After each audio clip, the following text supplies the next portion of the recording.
for justice.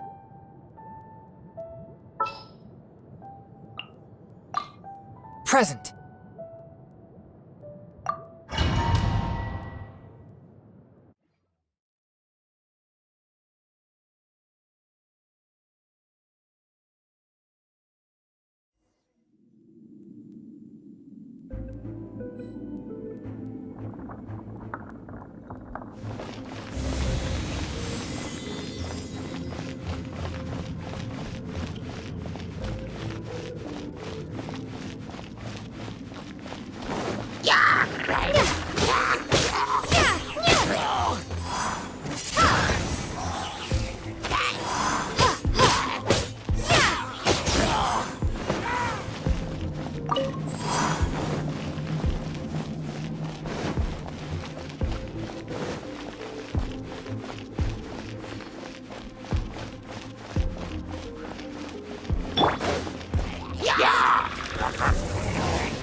Swift and merciful, submit for judgment.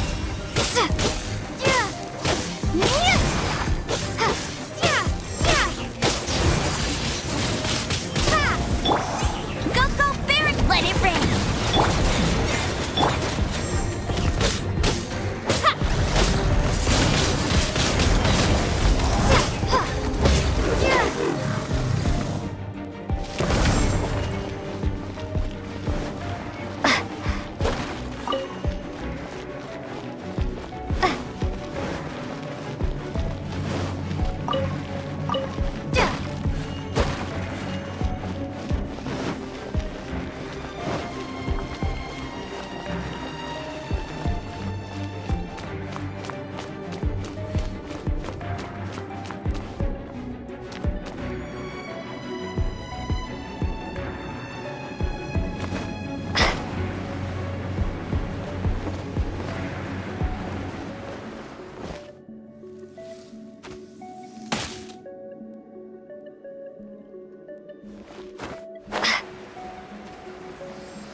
Bet you can't keep up with me!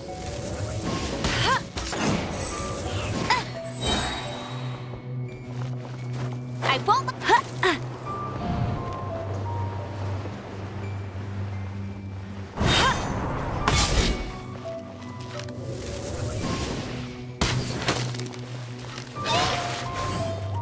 No one escapes my sight!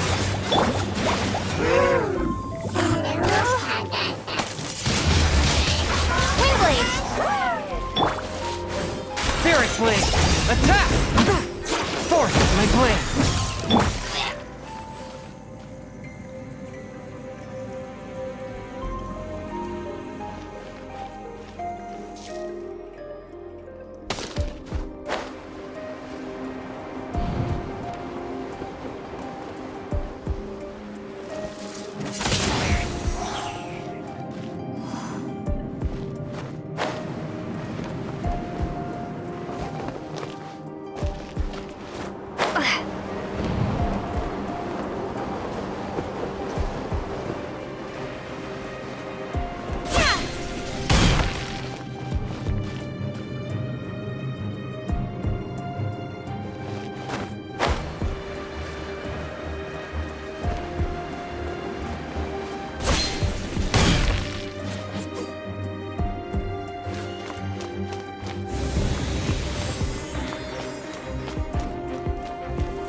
from whence you came!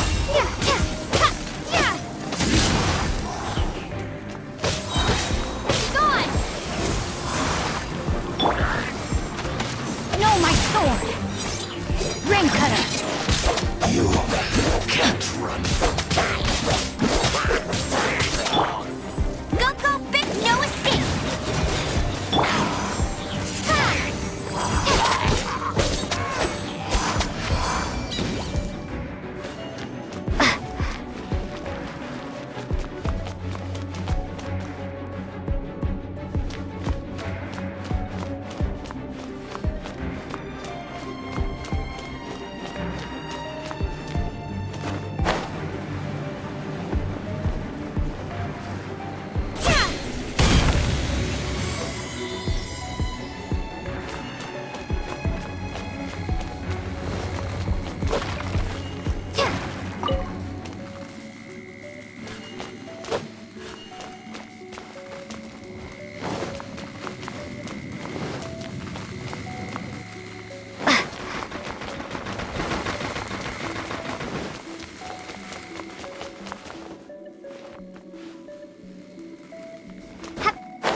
One with my blade, Spirit Blade! Prepare to be blown away! No, my sword! Windblade! Witness the power of Gugwa!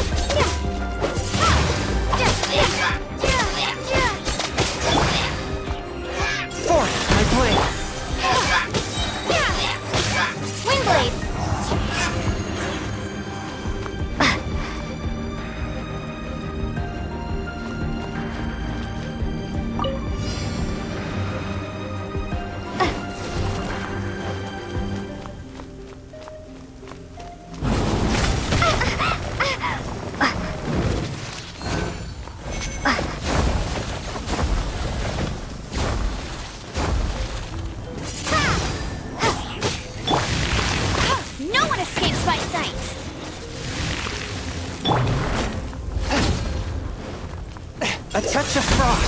Submit for judging. Windblade!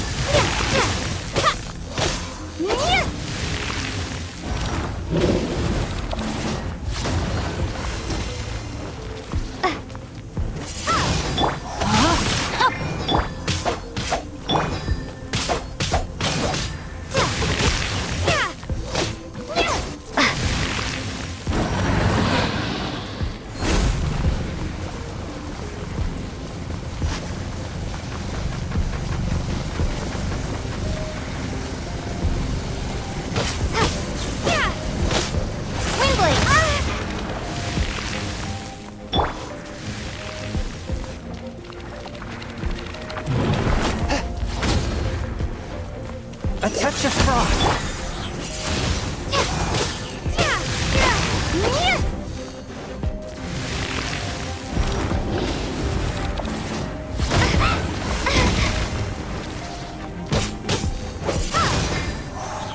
Rain outlines your fate.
Jean will be upset if she catches us.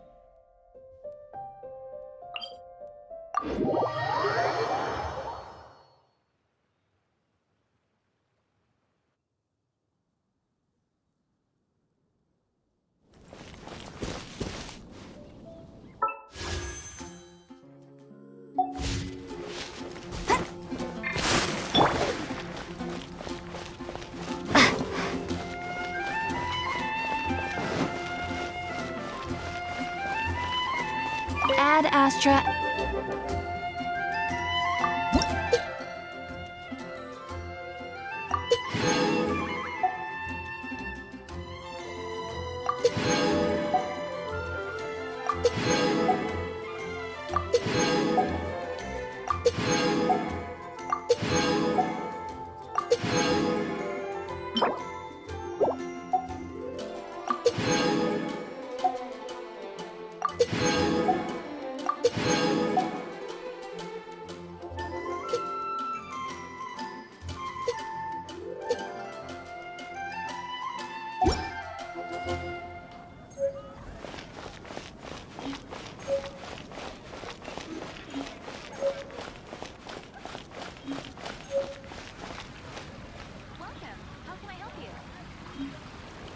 Fountain.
fast.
Guess I'll host an expedition.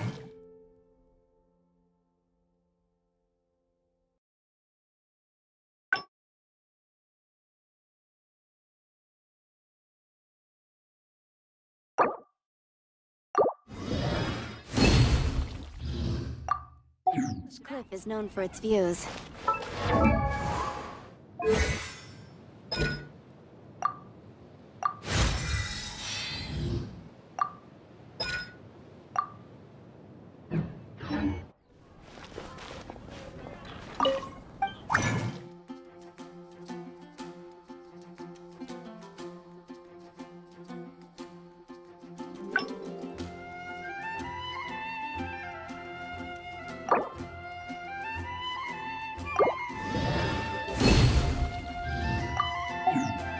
Guess I'll host an expedition.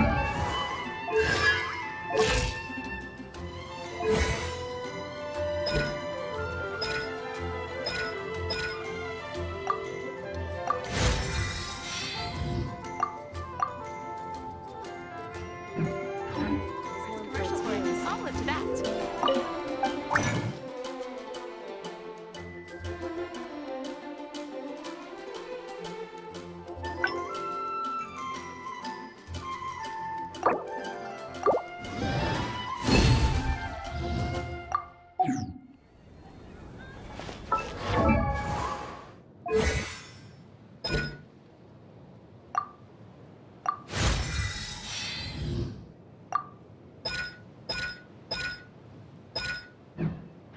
Alchemy truly is fascinating.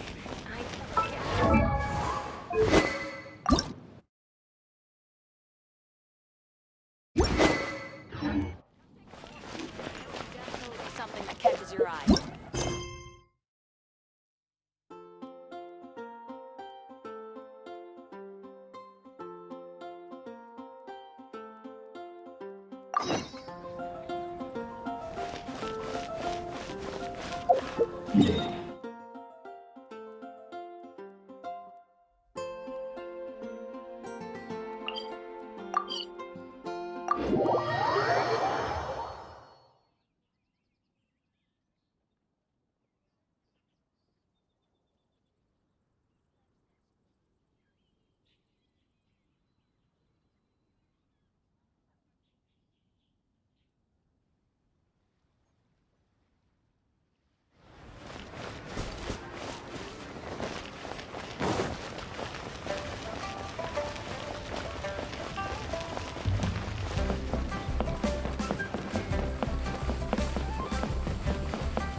bookhouse. Guess this is where we go to buy books in Liyue. For locomotion. Should we ask here if they have a copy of the Liyue volume of the Teyvat Travel Guide? It's super duper interesting.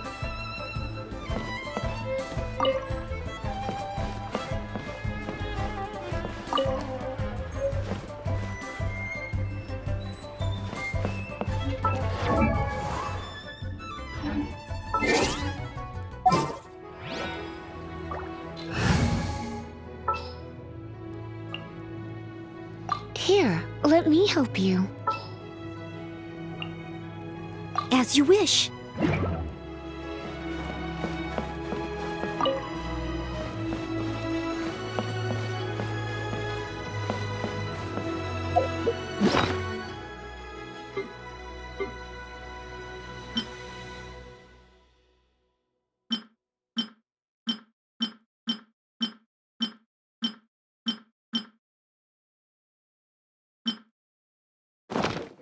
Is an essential function. Feel free to look around. There's no obligation to buy. We're looking for the Liyue volume of the Teyvat Travel Guide. Do you have it in stock? Sorry, dear. We stopped stocking that a very long time ago. It just wasn't selling. Huh? But the Mondstadt volume was so interesting. Bummer. The thing is, the author made it too personal, and the result wasn't really much of a guide. It barely sold any copies, and the few travelers that did buy it made complaints afterward. Well, that's a shame. The Mondstadt volume was a good read, even just as an adventurer's diary. The fact remains that I don't have it in stock. If you must read it, try your luck at Chang the Ninth's place. Who's Chang the Ninth? A book collector who lives in Qingse village. He's a complete grouch, but he will behave himself if the conversation is about books. He was a regular customer here back when he lived in Liyue Harbor, and I still send him the odd out-of-print book or two every now and then. Did somebody say out-of-print books?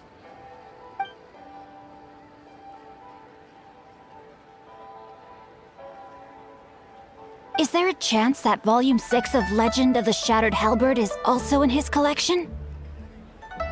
Apologies, my liege. Where are my manners? My name is Sing Cho, a humble literature enthusiast who happened to be passing by. Since you and I are both in search of lost books, what say we travel together to Mount Qingse and pay a visit to Chang the Ninth? Just take it as a chance to get some respite from the hustle and bustle of Liyue Harbor. We all need that once in a while. These are a requirement for locomotion on land. Auto reconfiguration is an essential function.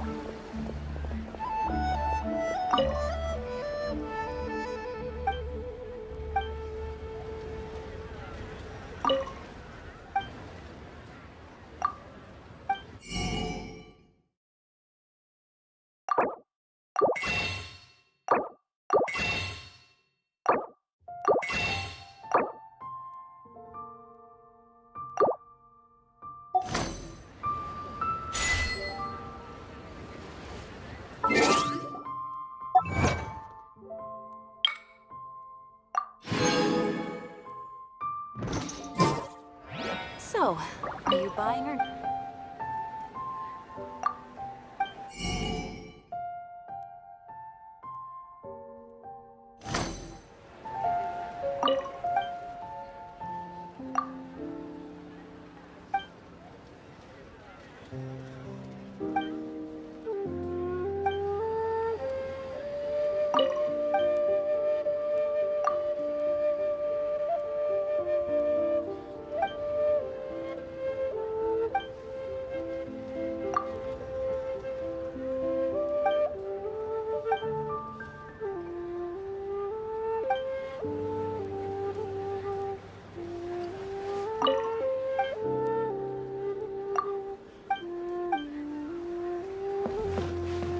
I've had my heart set on getting hold of a copy of Legend of the Shattered Halberd, Volume 6 for the longest time now. Frankly, I'd be willing to do whatever it takes to get my hands on that book. So, Are you buying or not?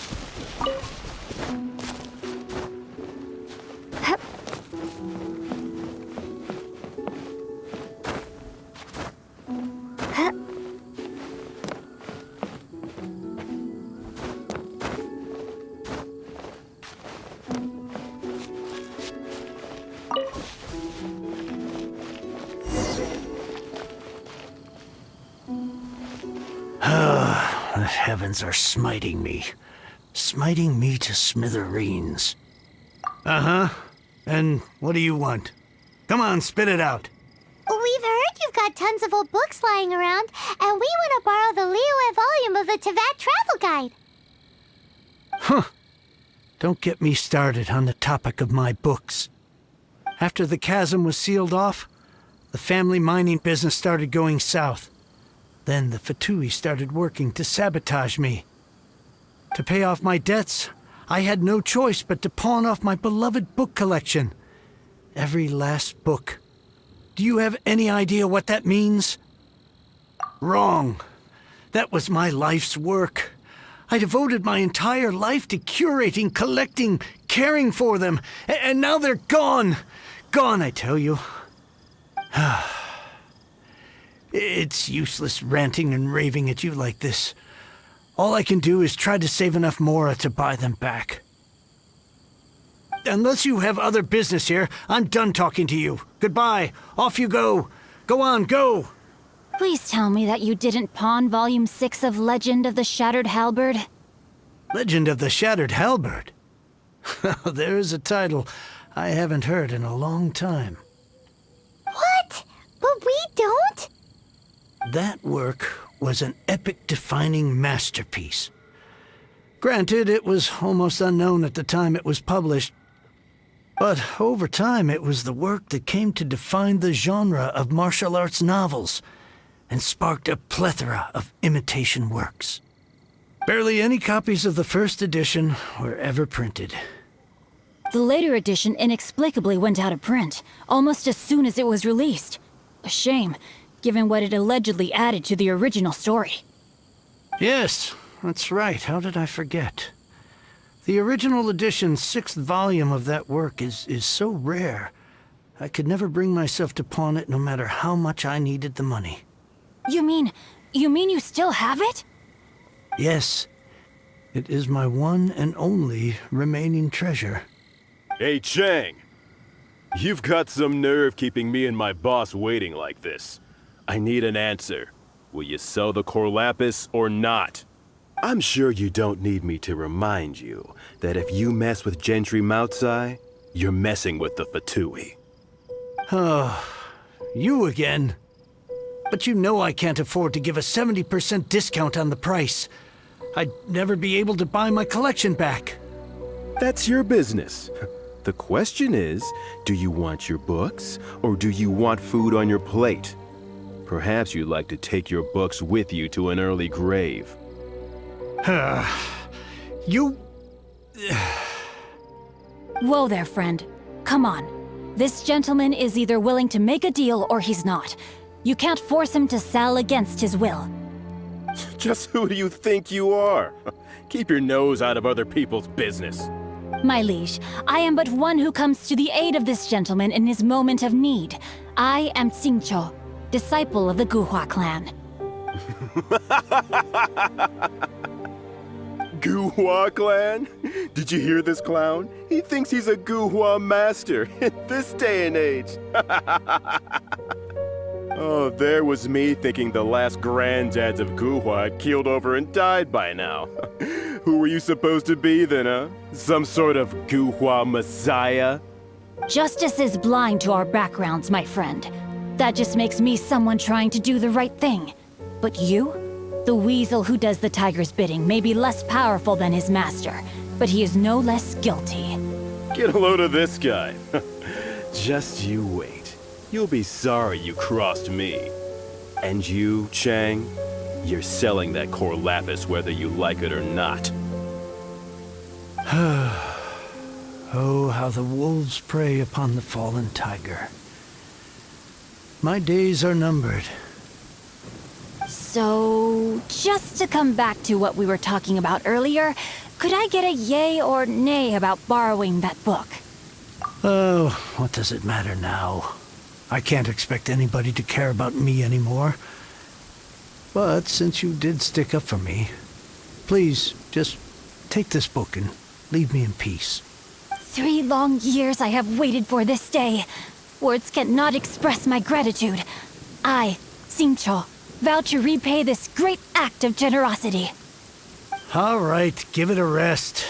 Just bring it back when you're finished. Sorry, but I'm not about to put my hopes in some self-professed Guhua disciple. Hey, where are you going? We've still got a job to do over here.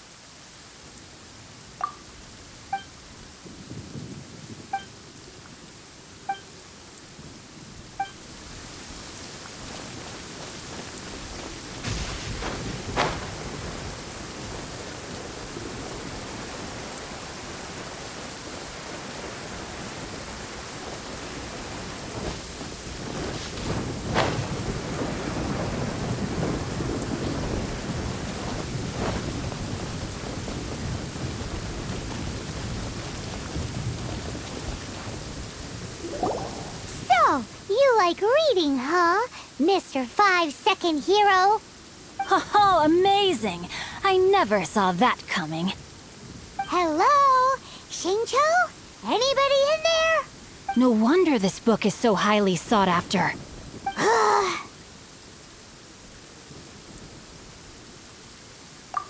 How can they bully poor old Chang the Ninth like this? Forcing him to sell his ore for dirt cheap? It's daylight robbery, pure and simple. Why do you give up on your book search so lightly? Oh, so now you can hear what we're saying. The reason I borrowed this book is that it would be a real pity if Chang the Ninth ended up having to pawn it. And I meant every word I said to Chang the Ninth. I will return his act of kindness. It is the just thing to do. I will be custodian of this book, and I will also help find a way to buy back the rest of his collection. Of course I do. An initial plan anyway. I still need to work out the details. Give me a second to reflect. It shan't take but a moment. You're still here? What is this, a game to you? You think no one's really gonna get hurt? I gotta hand it to the Goofball clan. What you lack in numbers and talent, you make up for in guts. Oh, I'm sorry. Did I say Goofball clan? I meant Guhua clan. That's what you goofballs call it, right? There's a saying that goes, the insect that shakes the oak tree ludicrously overestimates its ability. Quit quoting proverbs at me, you buffoon! Please leave this place. I will not tolerate an attempt to coerce an honest trader, especially when the one you seek to threaten is one to whom I owe a debt of gratitude. It's cute that you want to stick your neck out for Chang and all. But you picked the wrong time, you little punk. I brought the Fatui to back me up. A whole army of you and your little Guhua buddies wouldn't be able to help you now. I may be young, my liege, but the path I have chosen makes me no stranger to conflict. Why should I cower in the face of evil? Oh, great speech. But now it's time for you to learn your lesson. No, my soul!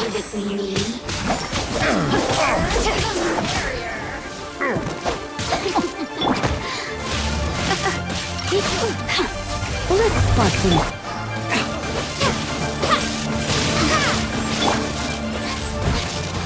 over here! Let me amuse myself a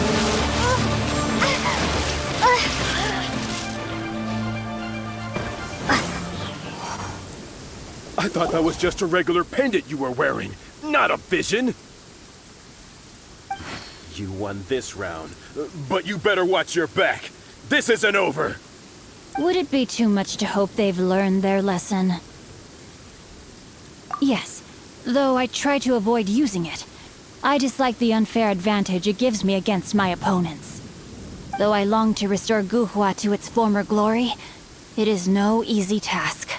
They've gone for now, but they'll be back looking to cause more trouble before long. I'll see to it that no harm comes to those who show me kindness. There is a just and unjust way to do business, and I will ensure the matter is resolved satisfactorily. It's not like the Patui to pick sides in a business dispute, but the confident demeanor of their errand boy suggests there is substance to his words. There must be a deeper level of collusion at work here. He mentioned Gentry Mautai. I know this name. He has a stately residence in Liyue Harbor. Maybe the two of you could go and investigate. That idea works, but what are you gonna do? Me? I have other things to look into. Let me see. Let us meet at Yujing Terrace in Liyue Harbor in a bit. You really have stuff to do? Are you sure you're not just using us as your errand runners? Wow. So that's how that turned out. This whole passage is just extraordinary. Ugh, this guy is so annoying. Paimon just wants to slap him right in his stupid face. Fine. But, as per tradition, Paimon gets to pick an ugly nickname for him. From now on, he shall be known as Guhua Geek.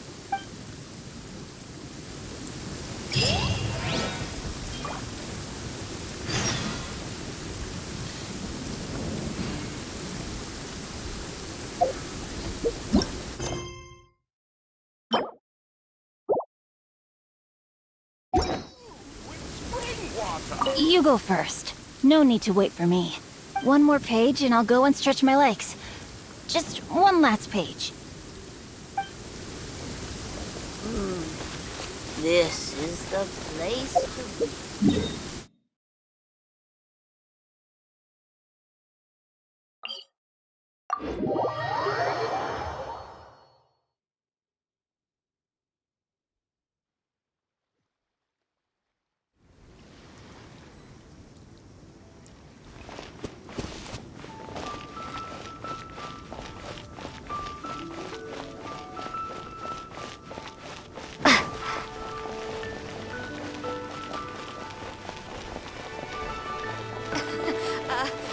Join the Adventurers Guild.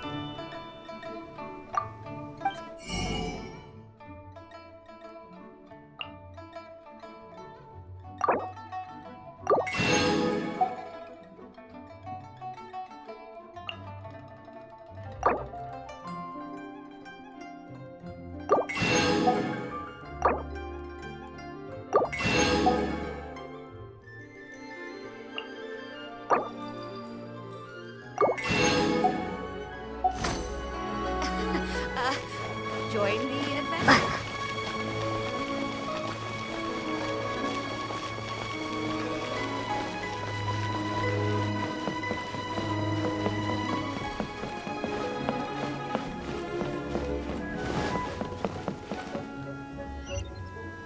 So, are you buying or not? Is an essential function.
May the Lord of Geo protect you.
Who goes there? How strange. You're not on the guest list. The Master's dealing with some urgent business today. All prior appointments have been canceled. Urgent business? What is it?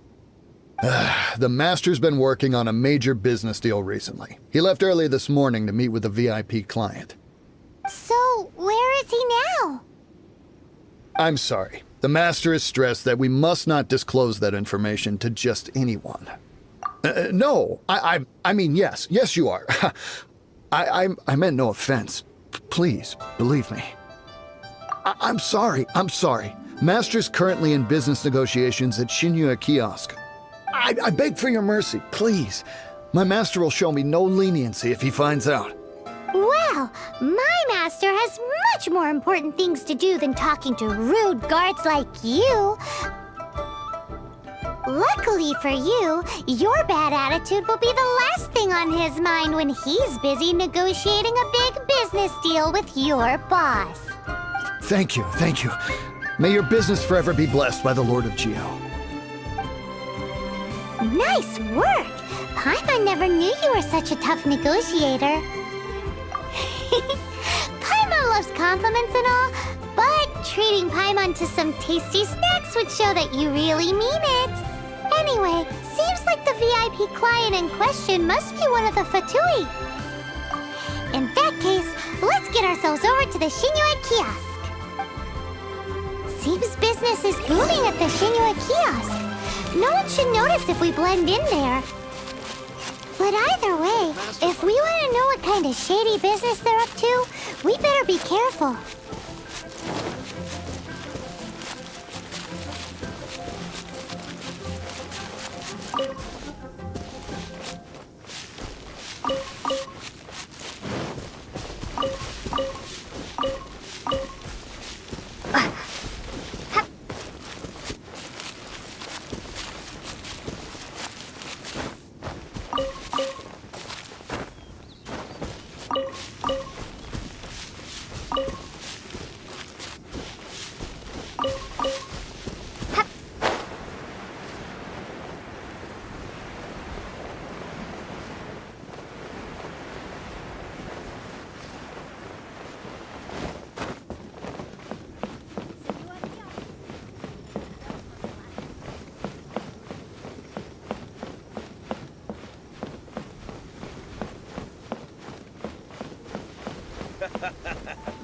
You do tell the cleverest jokes, sir.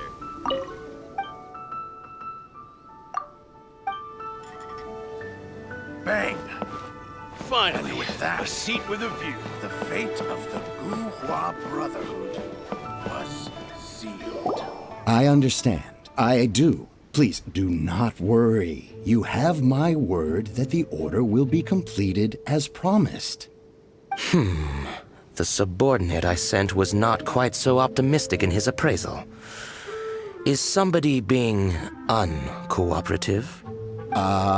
We just ran into a minor procurement problem, is all. We haven't managed to purchase the core lapis yet. But it's nothing for you to worry about. If Chang the Ninth won't sell, I can buy from someone else. That would be most ideal. I remind you again that the Fatui care only about the result. We are willing to lend a certain degree of support to this transaction.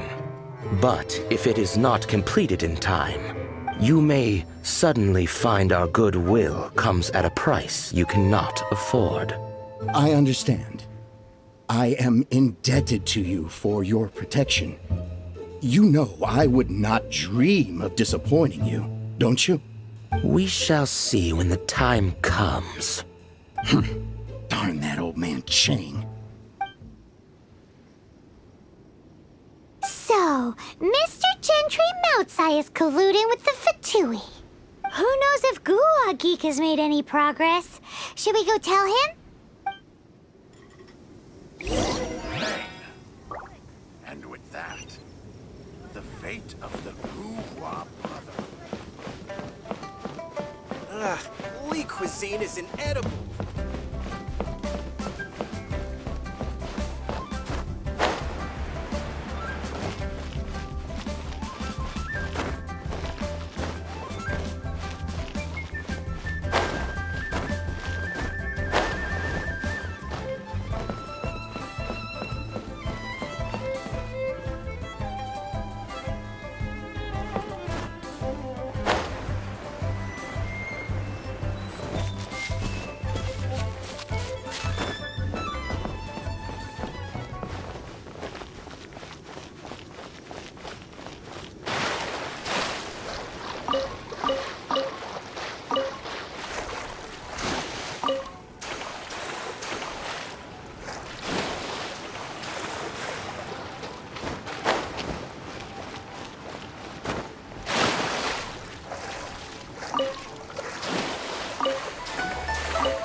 You had other things to look into, as if you're some sort of man of mystery. When actually, all you meant was you wanted somewhere new to park your backside while you read your book. I see. I guessed as much. Did you really guess, or are you just saying that to sound clever? The course of action we must take is now clear. To start with, please deliver this letter to the Feiyun Commerce Guild. They will know what to do. My liege, for reasons that I cannot explain, I will be unable to join you.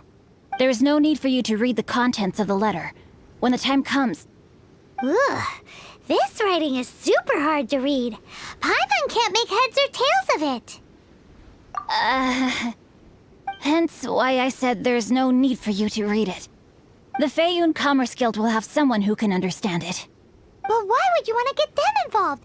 They're one of the bigwig commerce guilds in Liyue. Why would they want to help us? Since we got to Liyue, Paimon keeps hearing people mention it. Seems they oversee a lot of business that goes on around here.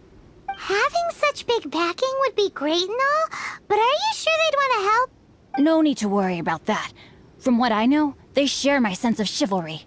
Once they have read the carefully reasoned and passionately argued case I put forth in this letter, they will certainly be moved to action. Gentry Moutsai must be taught a lesson he will never forget. This is something we cannot do on our own. Also, I do not wish for anyone else to know of my involvement in this. Why not? You're only doing this to try and help Chang the Ninth, right? To silently disappear at the matter's conclusion, concealing one's name and contribution. This is the chivalrous thing to do. To savor the memory is ample reward. Each droplet of kindness I receive, I am duty-bound to repay with a welling spring of gratitude. I seek neither praise nor reward. That sounds very lovely. But be honest, you just want them to do it so you can carry on reading your book, don't you? Thank you in advance for delivering this letter to the Feiyun Commerce Guild. Someone from the guild should be able to receive you near Lioli Pavilion. Hey! Stop ignoring Paimon!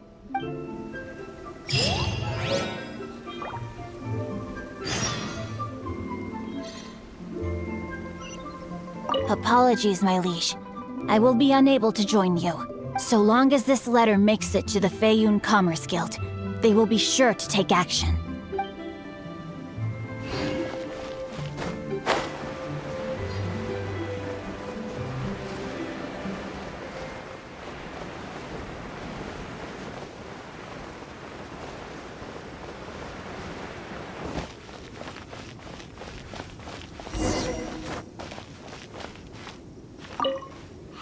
Excuse us, we come bearing news of a matter requiring your assistance. It's all in this letter. A letter? Oh, I see. This again. Oh, don't mind me. I was just speculating. Let me give this a read. Can he actually read this thing?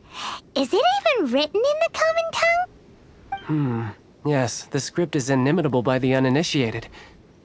Honored guests, you must both be wary from your long journey.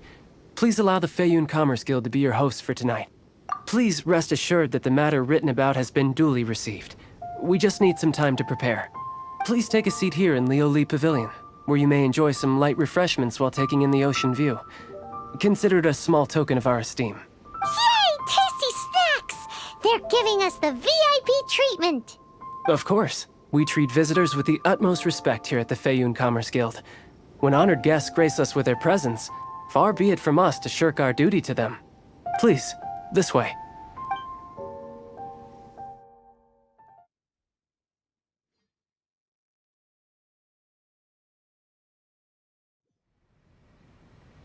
And Paimon thought we'd get kicked out, or turned away at the door.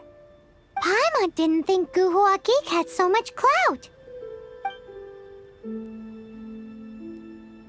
Thank you for your patience. With the amount of wealth and power Gentry Moutsai has, it will take more than a slap on the wrist to get through to him. For him to correct the error of his ways, he must feel for himself the same suffering he has inflicted on Chang the Ninth. Since Gentry Moutsai's business has to do with core lapis, we simply need to buy up all the stock there is in Liyue. That will put him in a rather sticky situation. Deprived of the necessary raw materials, even the best craftsperson in Tevat would be unable to make their product. Great idea!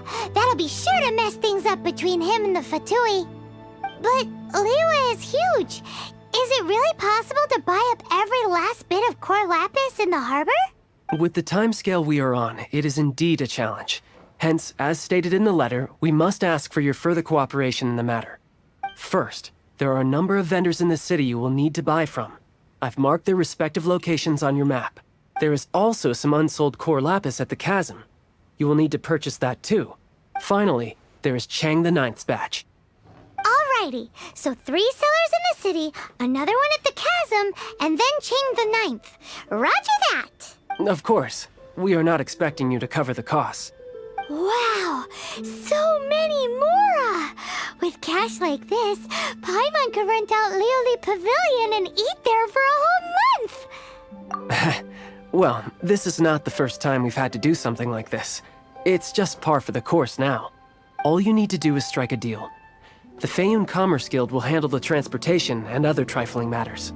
Once you have purchased all the core lapis, please proceed to the Feiyun Commerce Guild's warehouse, where you can see the rest of the plan unfold. Gotta hand it to Guhua Geek. This is some seriously solid work for a guy who lives in a fantasy world. Let's do this in the order the guy said. First the sellers in the city, then the chasm, and then last but not least, Chang the Ninth.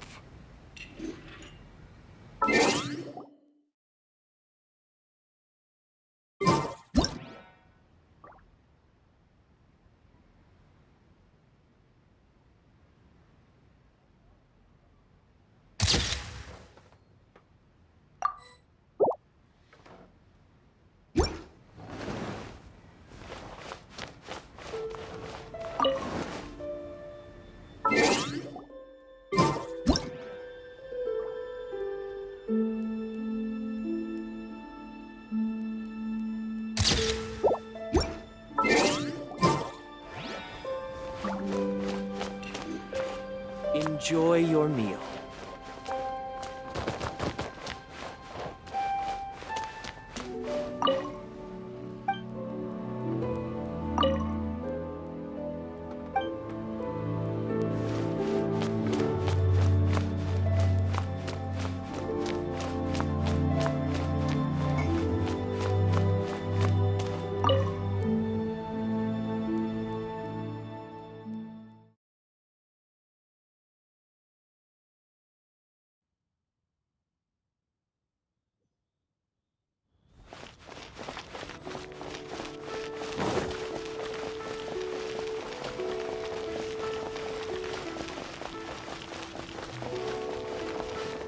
Hi, anything I can do for you?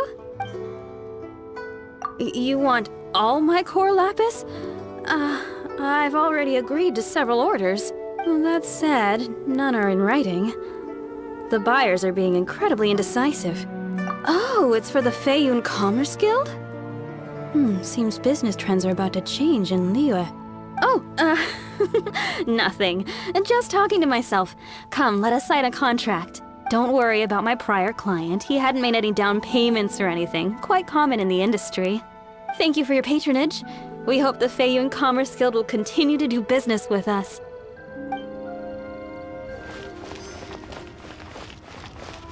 Thank you.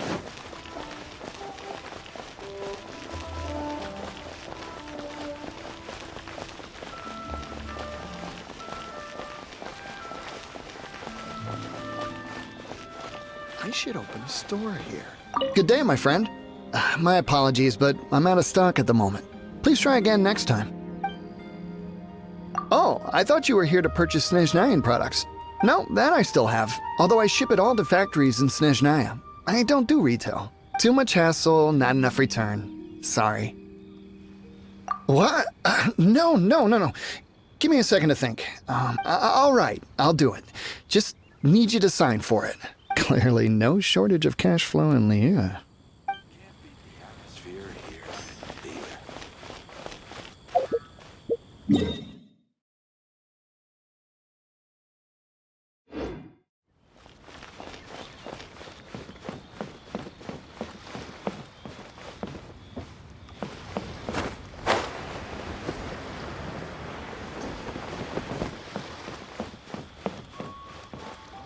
Oi!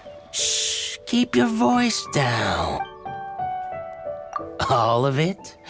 Though my business may not seem so big, I should warn you that I can get what you need, both legitimately and not so legitimately. Best you give me an actual number. All of it would be far more than you actually want. What are you saying? Of course my business is all above board. Feiyun Commerce Guild, you say? If it's for the Feiyun Commerce Guild, then sign on the dotted line, and I'll start getting things in order right away. This is going well. Everything's so much easier when you've got stacks of Mora. Next stop, the chasm.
You're in for a little shock. Go, go, bear! No escape! I will end. Windblade! Let's end this quickly! This was well done. This should be fun.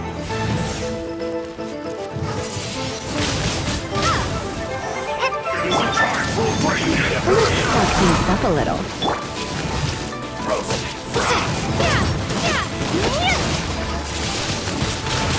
Not breaking a sweat. As a dutiful maid would. No slacking off.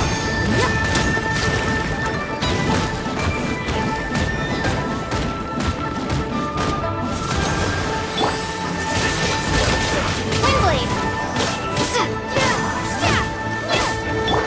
It isn't time for a break yet. Go, go, bear!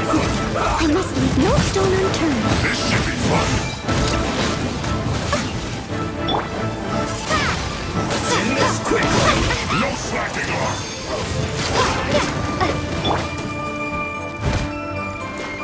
Let it rip! This is bad. My duty.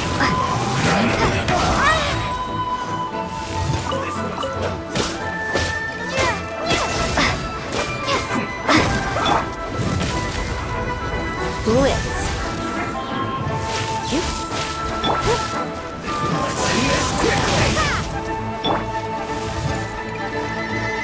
Leave it all to me.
Leave no stone unturned.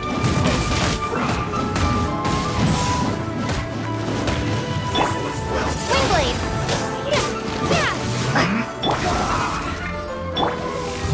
Get him! No one escapes my sight!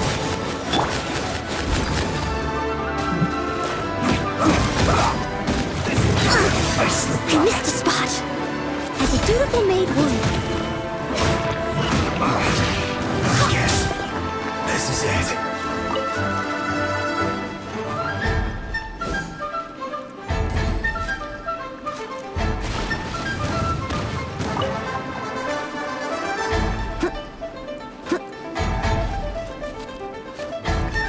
You need to hurry up.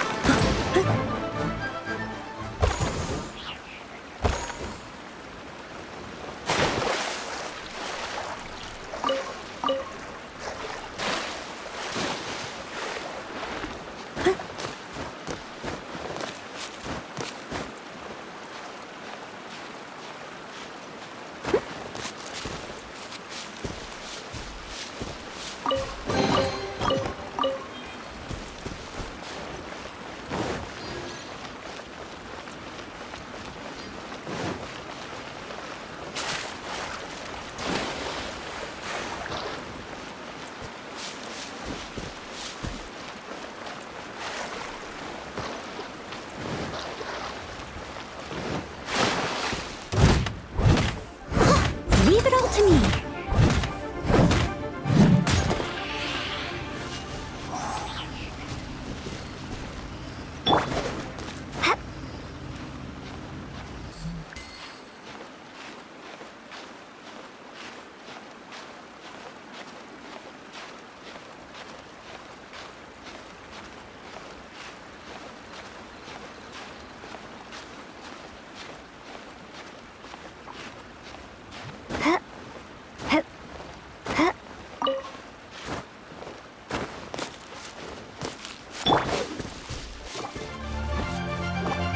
Steady as stone.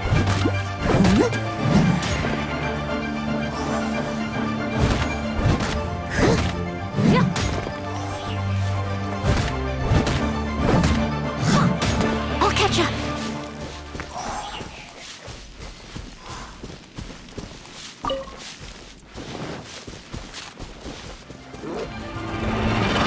Leave it all to me.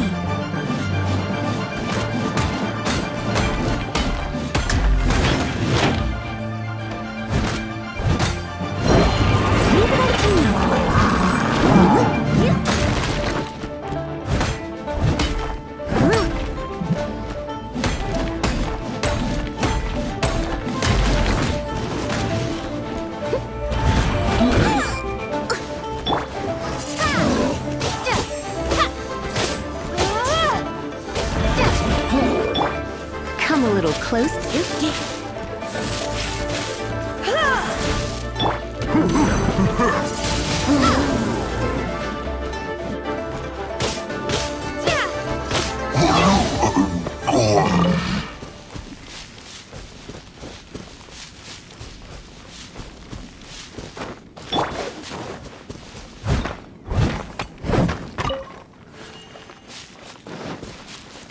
Someone needs assistance.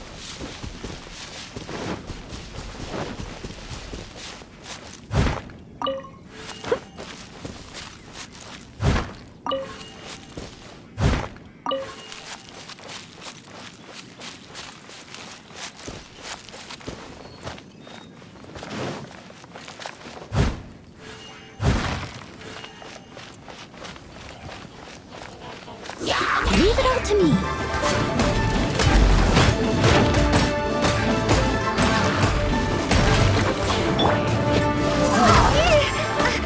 Prepare to be blown away. Surrender and be gentle. Wingblade. No one escapes my sight. I must leave him as a good knight should.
assistance.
Why the long face?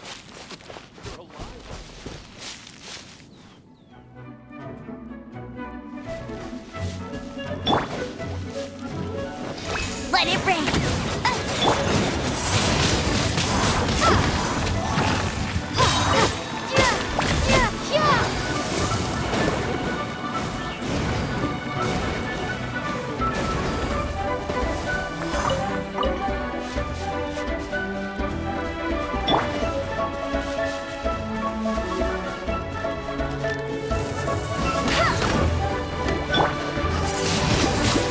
Windblade!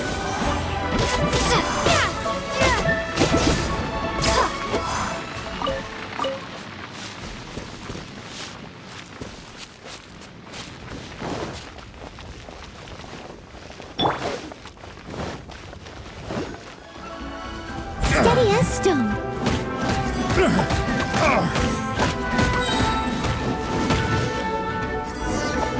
Someone needs assistance.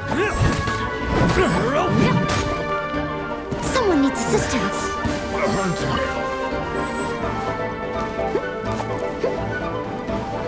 Time to clean up.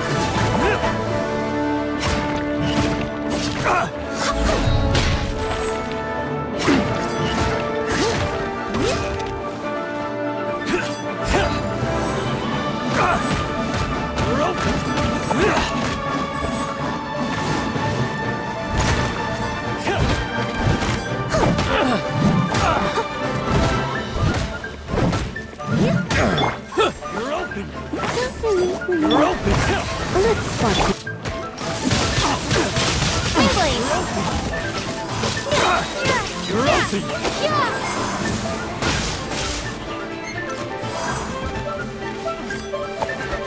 Windblade!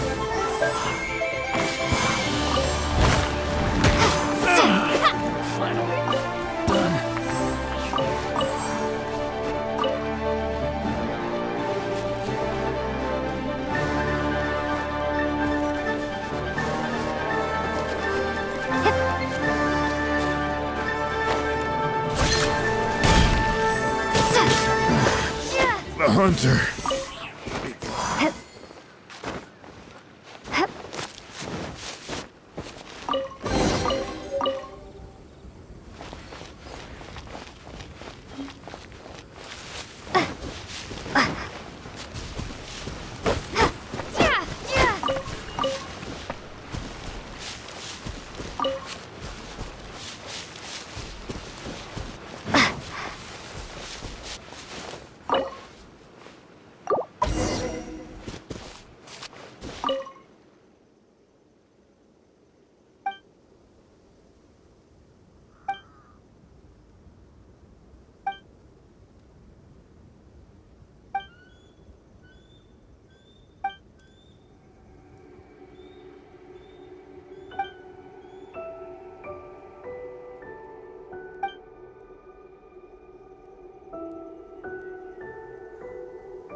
Hello there. Are you in charge of the core lapis here? Aha, finally. I thought you might come. I hear the Feiyun Commerce Guild has been buying up all the core lapis stock in Liu Harbor. As it happens, I do have a batch of core lapis that hasn't been shipped yet. It's all yours, if you name the right price. The original buyer's price was already quite high, so... The best I can do is 7 million mora. Are you serious? We spent less than 100,000 mora on the rest of Liyue's stock put together. I'm afraid it has to go to the highest bidder. I'm breaching an existing agreement by selling to you, so it has to be worth my while. Look, you have your problems to deal with and I have mine. You can take it or leave it. So if you're not buying, please leave me alone.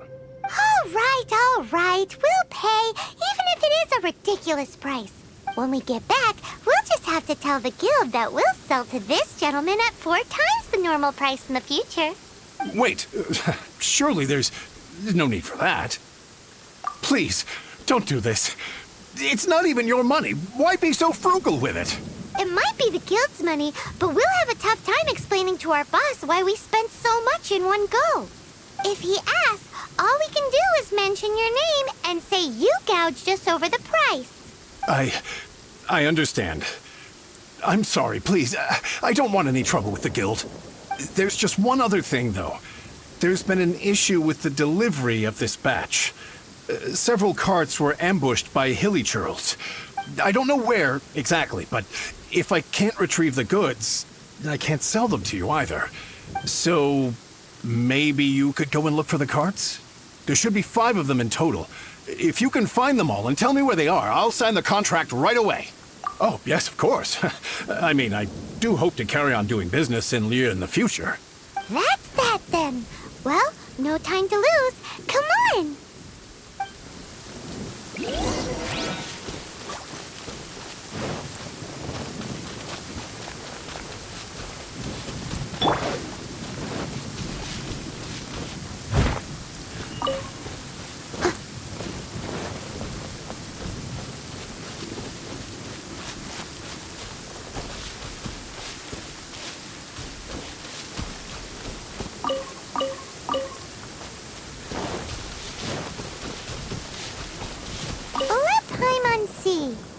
Yep, that's it.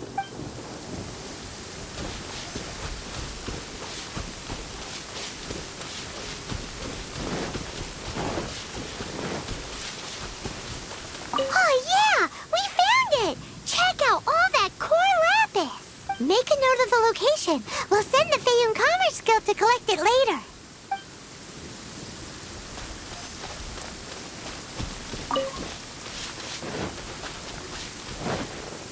Someone needs assistance.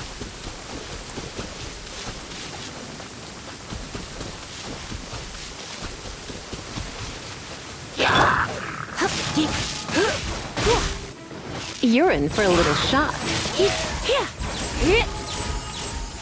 That's it, all right. That's a big old stash of core lapis.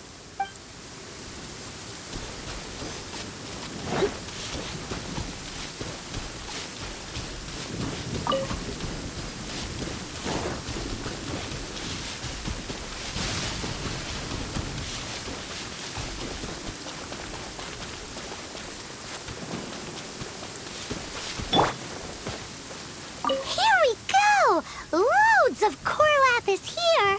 Quick, make a note of the location.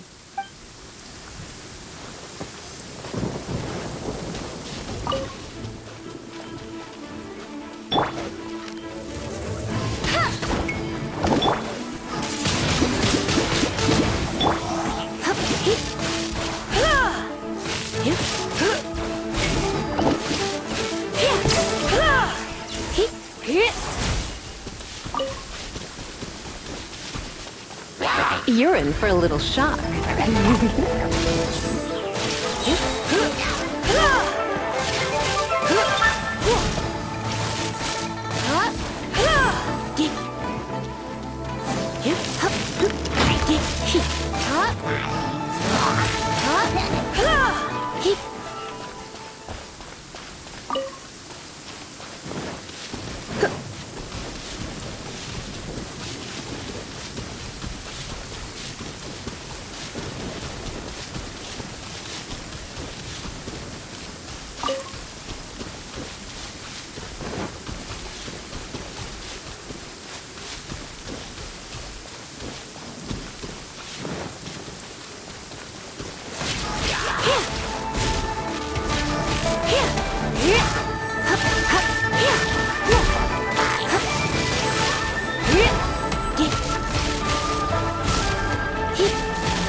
Wingblade!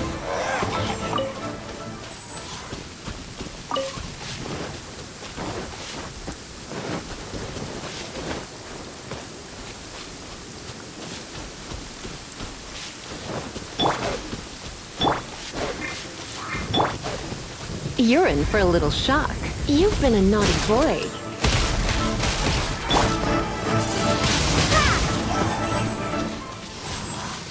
Another one down. That guy said there were 5 carts in total, so that should be all of them. Let's get back. This has all been quite exhausting for poor little Paimon. He definitely owes Paimon some snacks.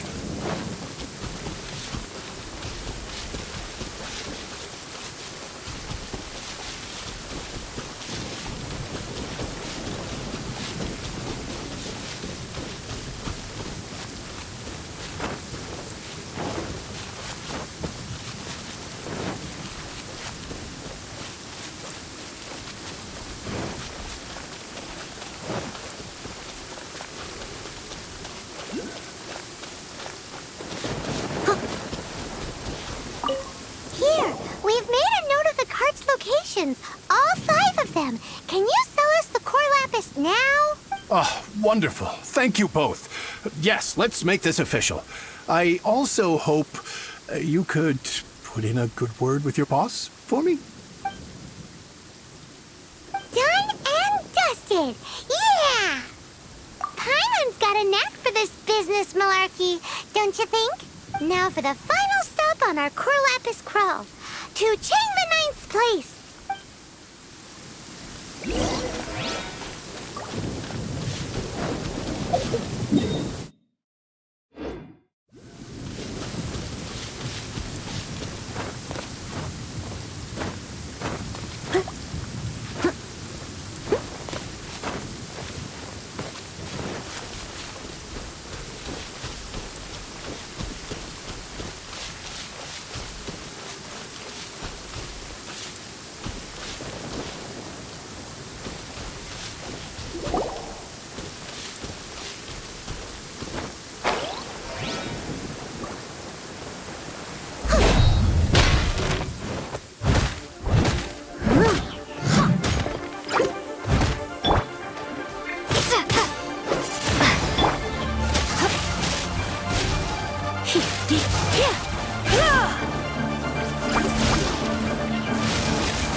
Bet you can't keep up with me!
Just who I was hoping to see.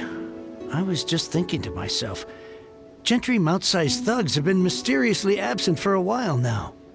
You wouldn't know anything about that, would you? Oh, don't worry. You won't be hearing from them again. Oh? What happened? Huh? Oh, I see now. You're in this trade too. So you're trying to beat him to the post, eh? Appearances can be deceiving, that's for sure. But I don't care who you are. A discount of 70% is simply impossible. The maximum I can do is 40% off, and even then I'm only breaking even. No need. We'll take it at the market rate. You mean you're not trying to force the price down? What's going on? Have I died and gone to heaven? I can't believe it. I will make a profit on this batch after all.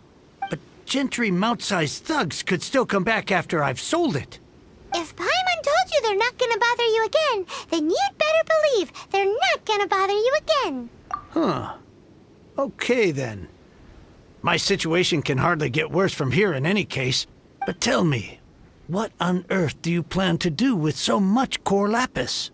Actually, it's for a commission. Can't go into too much detail. Thank you. Thank you a million times over. I really don't know what to say. Good people always get what's coming to them in the end. And so will the nasty people. Anyway, let's get going, because apparently we have a show to watch at the Feiyun Commerce Guild's warehouse.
Welcome.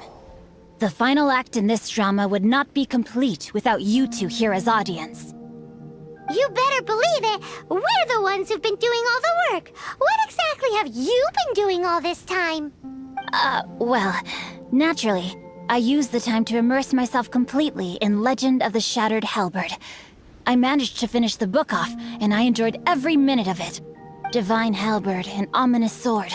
Mir and Wei Yang. The way the story develops across the first 5 volumes. Nothing short of exemplary.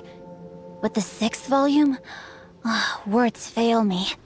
How blessed we are to have such an author grace our world with such works. And this is related to Gentry Moutsai how? It's not. But when something surpasses expectations to such a degree, one must show one's appreciation. It was rather good, thanks. I only hope that as our plan reaches its denouement, it too will live up to its expectations. Why does Paimon have to be the only one who doesn't get what's going on? No fair. So go on then, tell me, what are we doing here? And what's this big dramatic showdown thing that's supposed to happen? Think about it. Gentry Moutsai goes searching for core lapis all over Liyue Harbor, and he doesn't find a single piece.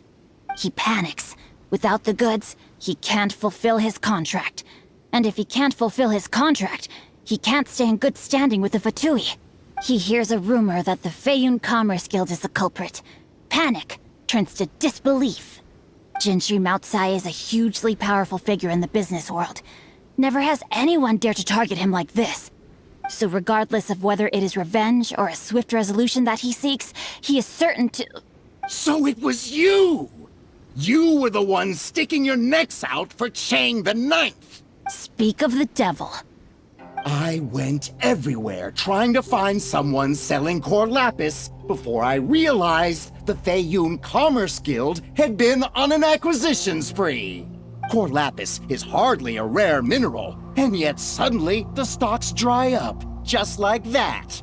Explain yourselves. What is the meaning of this persecution? We are not persecuting you, but protecting another, one to whom I am indebted. Upon witnessing an injustice, it is a perfectly normal response to rush to the aid of he who has been wronged. Was it not one of your own men who said, "This isn't over"? You clearly don't know what's good for you. I won't beat around the bush. Master, if you please, seize their core lapis!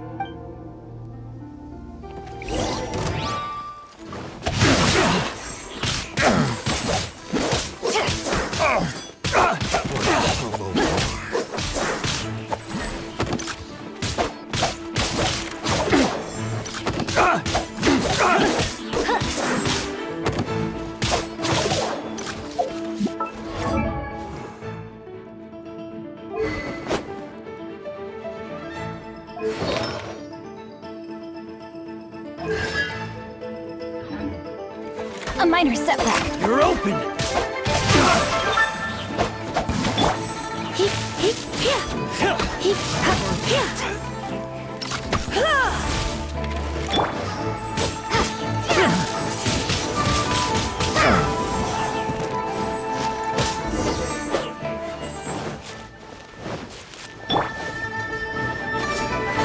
Surrender, Lady.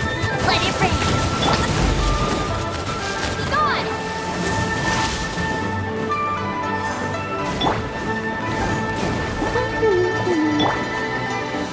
Leave it all to me. Have a good night, Shun. Can't run from death. Impressive. You are no commoners. To continue this fight would be to incur greater losses than I can accept. Their strength is almost spent. Finish them off!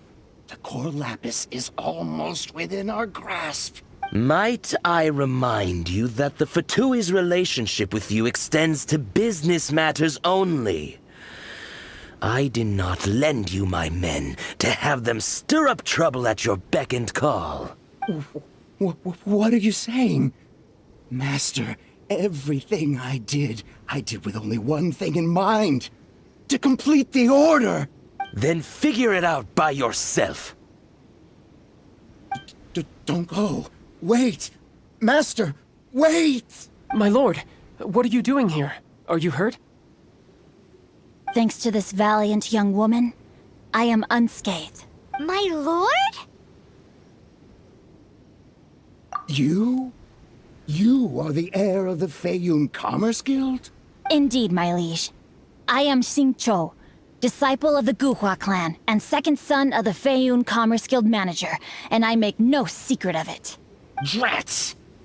I've been played like a fiddle. Gentry Moutsai. Coercion and intimidation are hardly the attributes of a respectable businessman. The problems that your business practices have created, I have sought to resolve through mine. I shudder to think what the Fatui will do with you if you fail to provide their core lapis. You meddling swine! Well, go on. Tell me, what will you sell it for? Since you asked Chang the Ninth for a discount of 70%, let's fight fire with fire, shall we? 3 times the market rate sounds fair, no? How dare you subject me to such viciousness? This is a malicious and calculated attempt to run me into the ground. Deep breaths now. This is a simple decision. Will you buy or not? Fine. Have it your way. I'll find the money somehow. Happy now? On behalf of the Feiyun Commerce Guild, I thank you for your business, and hope you will continue to do business with us in future. You? Funny-speaking, book-reading, guhua geeking Xingqiu are the heir of the Feiyun Commerce Guild? So that massive stash of Mora you let us burn through in a day, that was from your private vault? 'Twas but a paltry sum. I got to make a very sound investment while putting Gentry Maltsai in his place. A classic two birds, one stone situation. You're too kind. You have valor in your heart, and that is worthy of admiration. Yikes! Paimon's been calling you Guhua Geek this whole time! Paimon read in one of these martial artist novels that when rich heirs like you get angry at someone, you have their arms and legs chopped off! Paimon's toast, and sorry, very sorry! Please don't hurt Paimon! Calm down. Since you can fly, you hardly need your legs anyway. Save me! Save me! This is not a drill! Repeat, this is not a drill! Jokes aside, I have the two of you to thank for this successful resolution. Really, you were a huge help. Meanwhile, Legend of the Shattered Halberd was positively riveting. Much obliged if you could return it to Chang the Ninth for me. I did nothing, and hence deserve none of his gratitude. The two of you, meanwhile, though strangers to the circumstances, stepped in and saved the day. To have made such valiant and chivalrous friends is more than enough for me, my liege. My lord, forgive the intrusion. It's about your father. Please inform my father thusly. I have averted a disaster and earned a sizable sum of money in the process. Might this meritorious act compensate for my prior transgressions and earn me a few more days of freedom, perchance? Legend of the Shattered Halberd speaks of a domain that I should very much like to investigate. For all your clever long words, the fact is you're just a lazy bones who doesn't want to work. What if I told you that a reward awaits you at Chang the Ninth's palace, and not just his gratitude? A reward? Well, that sweetens the deal somewhat. It seems whatever I say, there's no persuading you to stay. Oh, I didn't realize you weren't aware. Thank you in advance for returning the book for me. I will take my leave now. May we meet again, fellow merchants.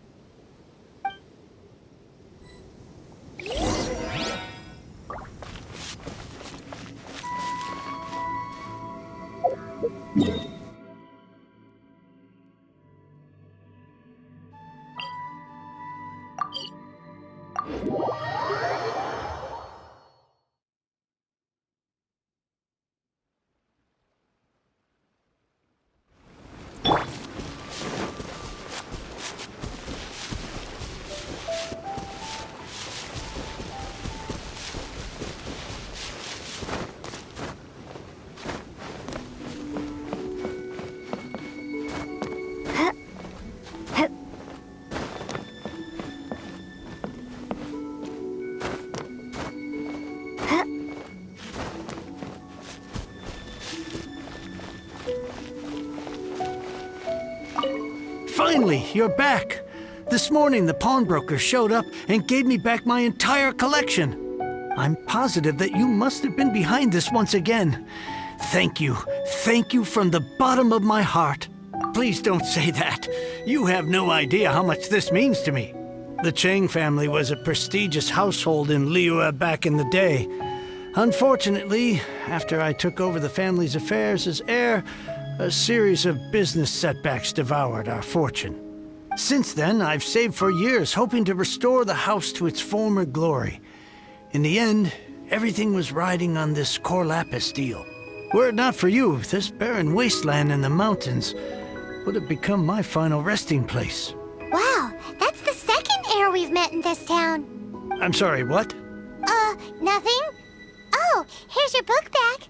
Wonderful. Legend of the Shattered Halberd. I was beginning to think that Guhua rascal had swindled me.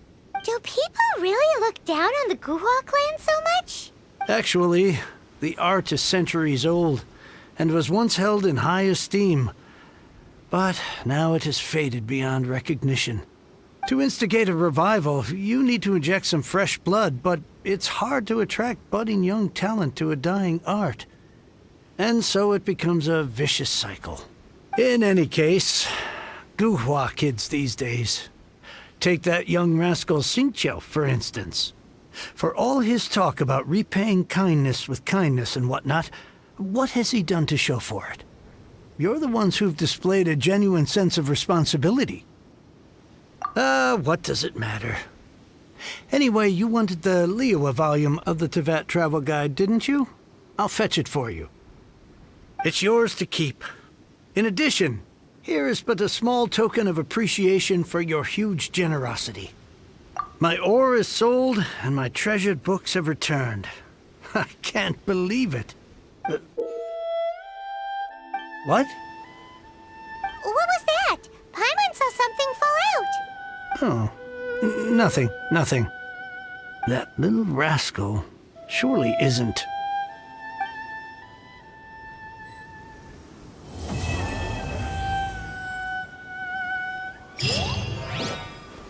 Now I can get back everything I lost.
Come a little closer.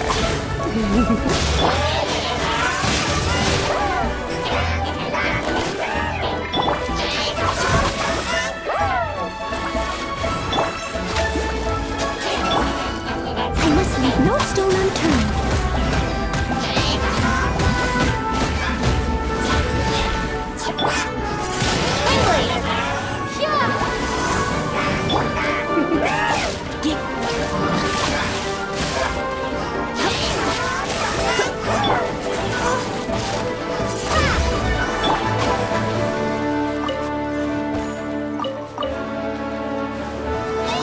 Leave it all to me.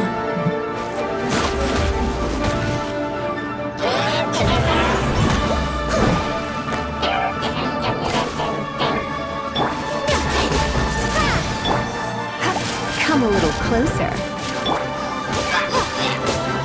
Swingblade! Someone needs assistance. Leave it all as a dutiful maid would.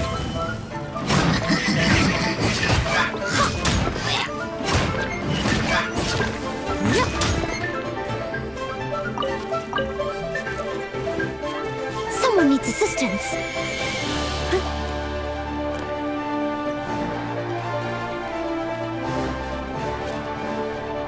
Someone needs assistance.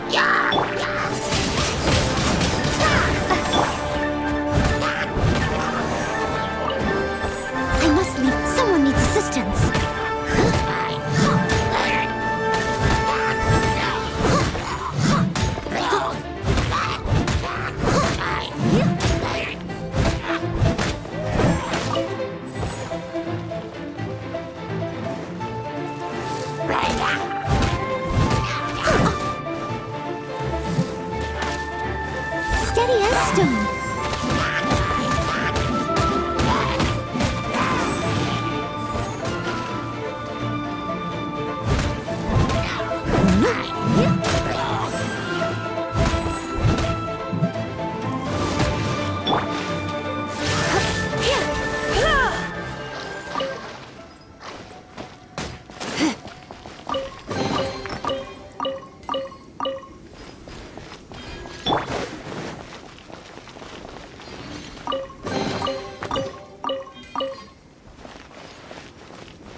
Join the adventure.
You're lying. I want Mommy.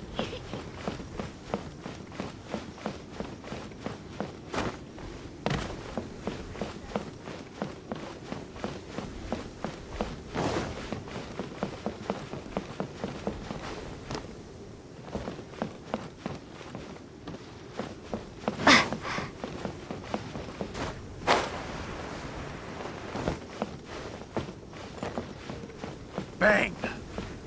And with that, the fate.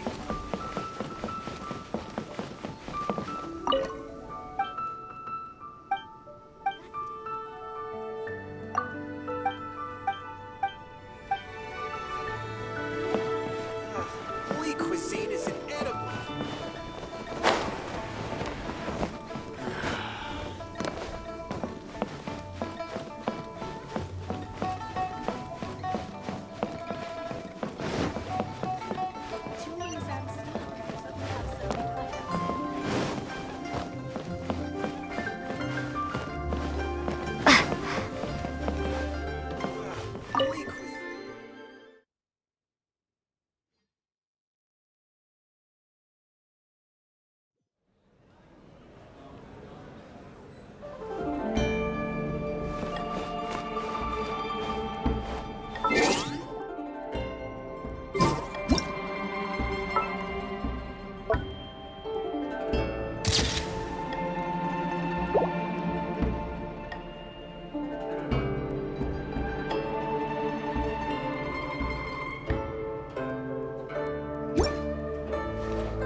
Welcome, friend of child, and congratulations on the first day of your illustrious career with the Fatui.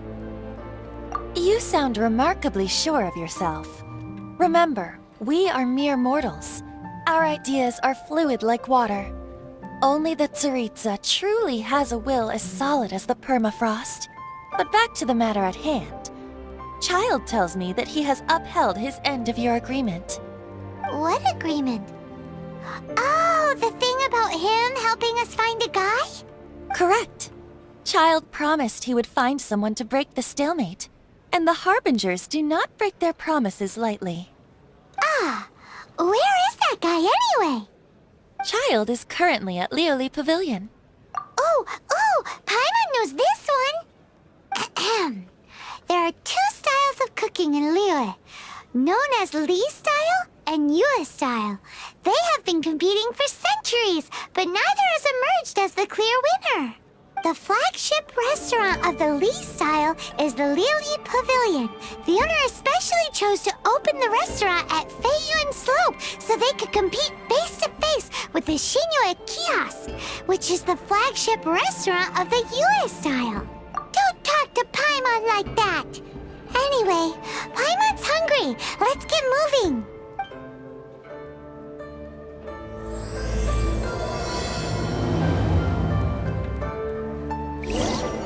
Welcome to the Northland Bank.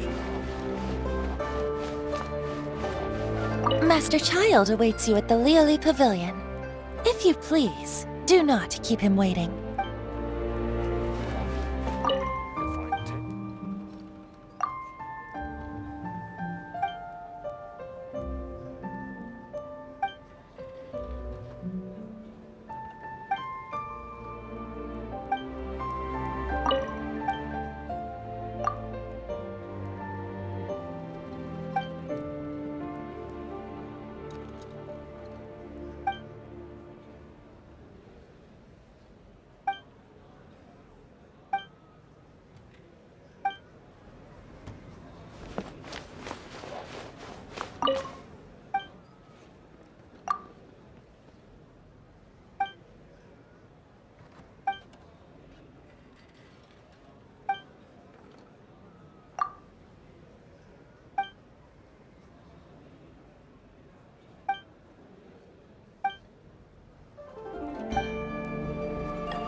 Aha, you made it.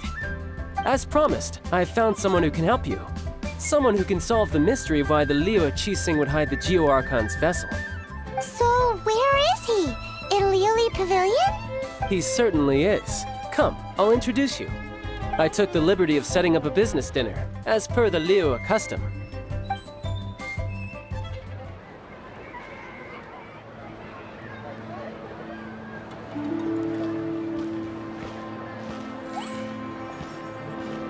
Welcome back, sir. You honor us with your patronage. Mr. Zhongli is awaiting your arrival in the room you booked.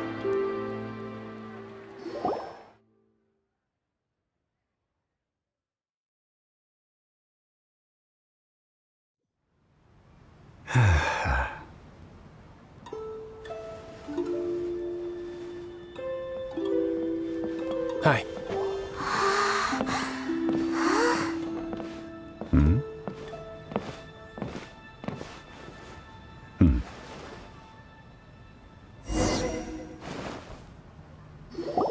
Allow me to introduce Mr. Zhong Li, consultant to an organization known as Wang Sheng, and a trusted associate of the Fatui. Indeed, Wang Sheng's line of work can be sensitive at times. Let's just say they understand when discretion is needed. And we, the Fatui, have always been glad to do business with friends who walk in the shadows. Walk in the shadows? It is an honor to meet you. I have heard tell of you from Mondstadt. Discretion? Shadows? Is Wangshan some kind of business involving dealing with people? Indeed. It is as you have guessed. The Wangsheng Funeral Parlor organizes burials. We ensure that those who pass on do so in peace. Huh? Did you think he was some sort of hired killer? The Fatui calls many such people friends, but the Wangsheng Funeral Parlor does not dabble in such business. Well, ostensibly. Well, they are still... I shouldn't say too much. In any case, I brought you to meet Mr. Zhongli because... Because I can bring you to see Rex Lapis's vessel. What? Don't be so surprised. Sure, the Geo-Archon's body has been squirreled away by order of the Tianquan Ningguang. But first, let's hear what Mr. Zhongli has to say, shall we? Rex Lapis may be the prime of Adepti, but he is ultimately an Adeptus. Many Adepti have left us over the millennia. This is the inexorable trend. The times have changed. You must have felt it too when you were at Jueyun Karst. Archons go by many names. The god of contracts, the god of commerce, the god of war, Morax, Rex Lapis. Is the idea that he also has the title of Adeptus so strange? As you have seen, the time of the Adepti is ending, and the time of mankind is slowly dawning. In years past, Liu's tradition was that a huge memorial service be held to mark the passing of every Adeptus. But this time, the Qixing have made no attempt whatsoever to respect this tradition. It is sacrilege. Yeah, the killer hasn't even been caught yet. Deicide or not, the concern of the Wangsheng Funeral Parlor is this. When the ritual to receive this god is so kingly, it is all the more egregious for his final send-off to go unattended to. Traveler, Child has told me a lot about you. Since you have had dealings with the Animo Archon, could I ask you to help me prepare the Geo-Archon's last rites? Well, if you really think about it, we don't have any other choice.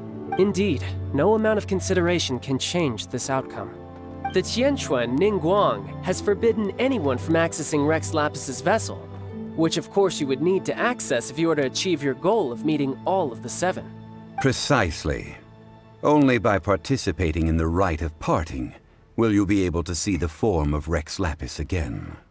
If we are agreed, come with me. We will speak of the details as we walk. All right, my bridge building work here is done. Turned out well, didn't it? You can go if you want to. Don't worry about me.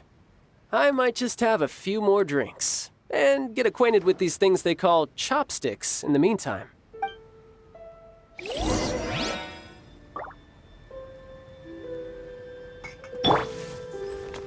My, chopsticks truly are difficult to use.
After having experienced the land of the absentee Archon, traveler, how does it feel to know that our Archon and Adepti are here all around you in Liyue?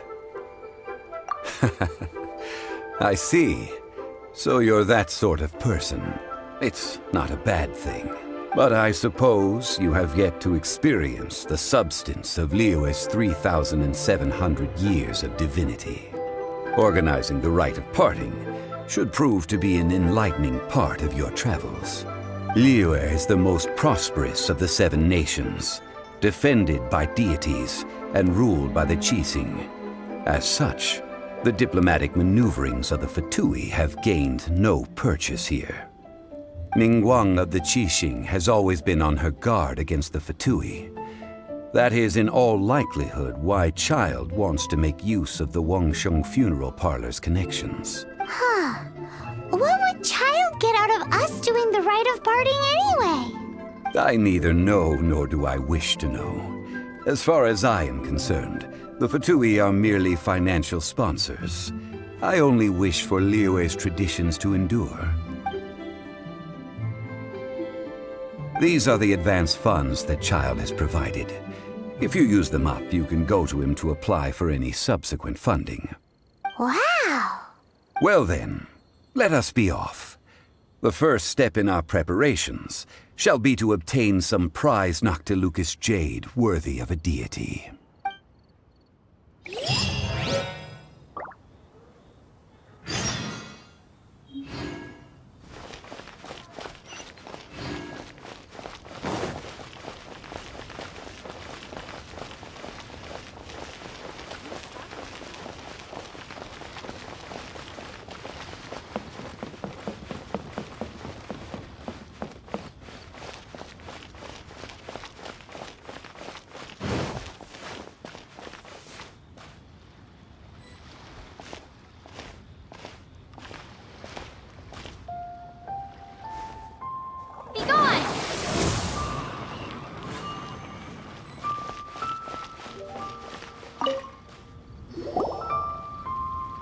Welcome to the Jade Mystery, my good friends. Would you like to try your luck betting on Jade? This could be your lucky day. It's cheap and it's fun, and who knows, you just might strike it rich.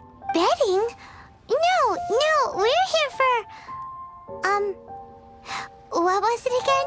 Noctilucous jade, of radiant grade at the very least. Radiant grade Noctilucous jade? I see. You're not a tourist. My apologies. I have some here for your perusal. What do you think? The Jade Mystery is an old name in the jade business. Just look at that wonderful quality. Rex Lapis doesn't often bless us with such finery.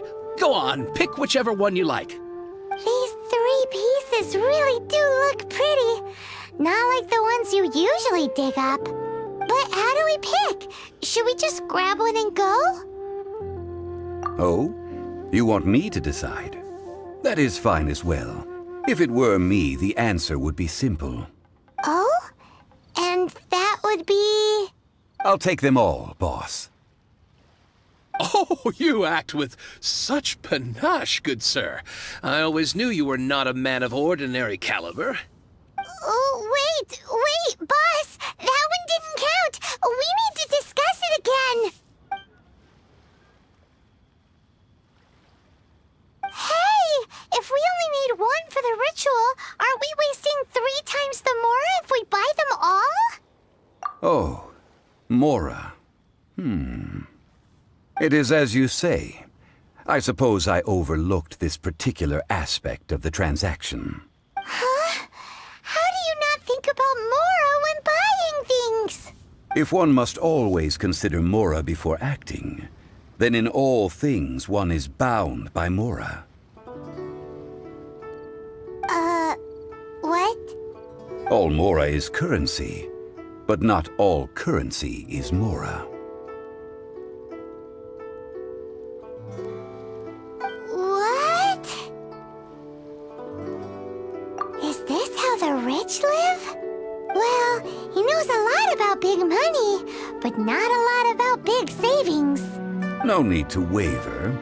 Even when I am constrained by Mora, I have ways of working around my limitations.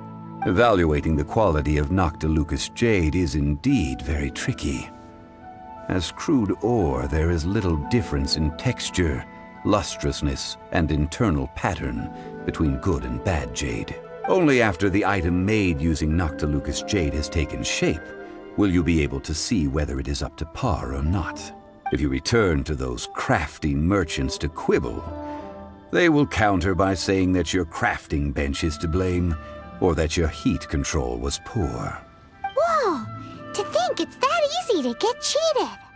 But there is a way to truly evaluate this jade, and a true insider would know it. A fool sees the pointer and misses the moon. What does that mean? If you point at the moon with your finger, a wise man knows that you are pointing at the moon, while a fool will only see the finger.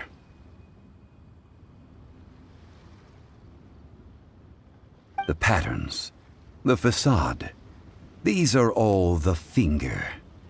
Noctilucous jade is a mystical stone used to light up the darkness, and so its brightness is the important thing. It is the moon. Noctilucous jade of excellent quality would have superior pyroaffinity. In other words, the bluer and brighter the luster of the ore under high temperature, the higher its quality. I have imparted the priceless secrets of the jade trade to you. Now, all that's left is to put it into practice. Priceless, huh?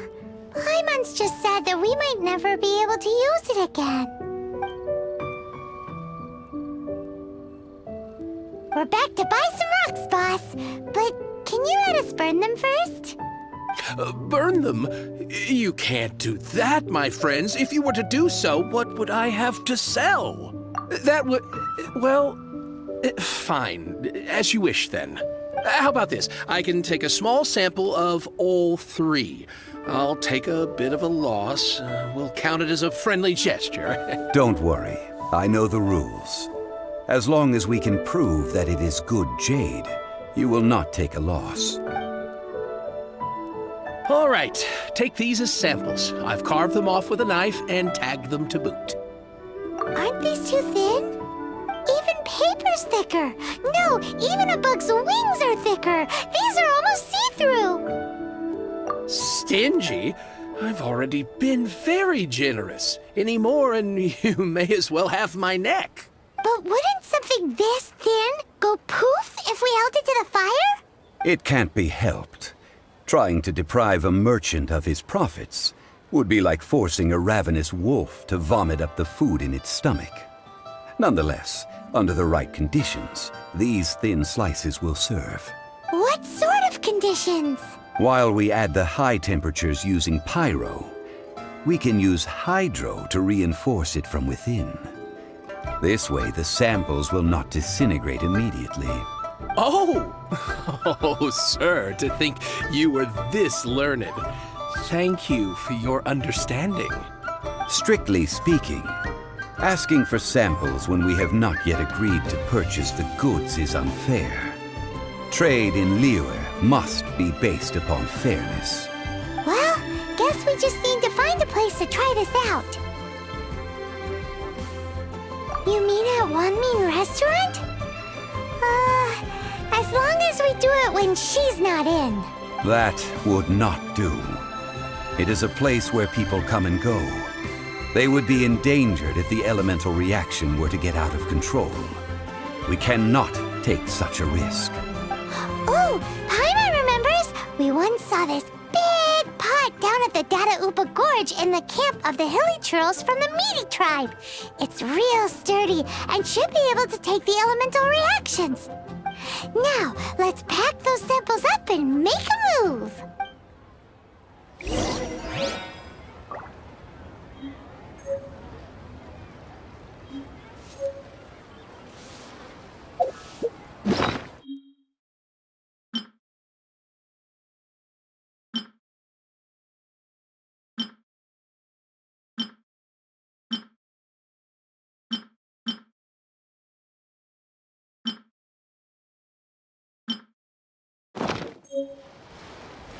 How is it?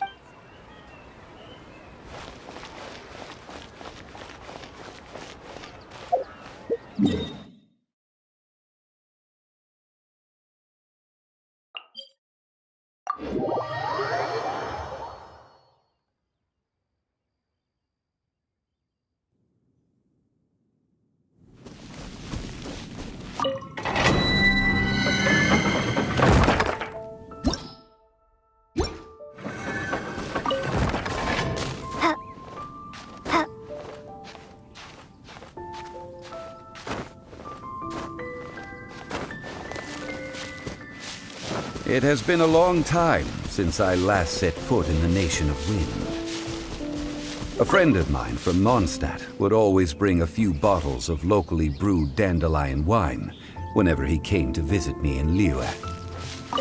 It must be said that the famed liquor of the land of pastorals is far better than Sumeru's frigid snake wine.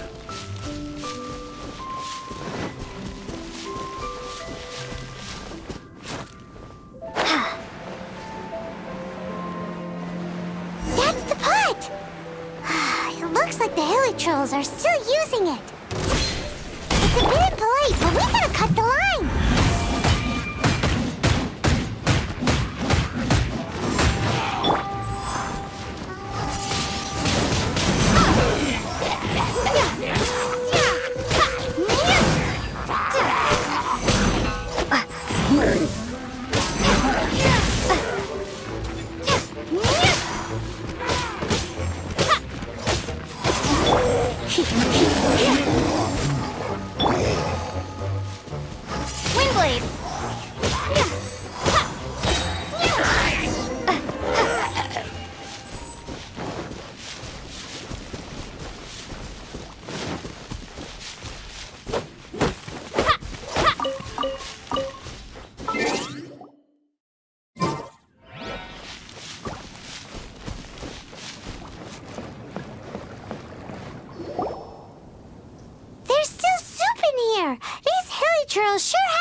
This soup looks like it could be used as our hydro-elemental protection.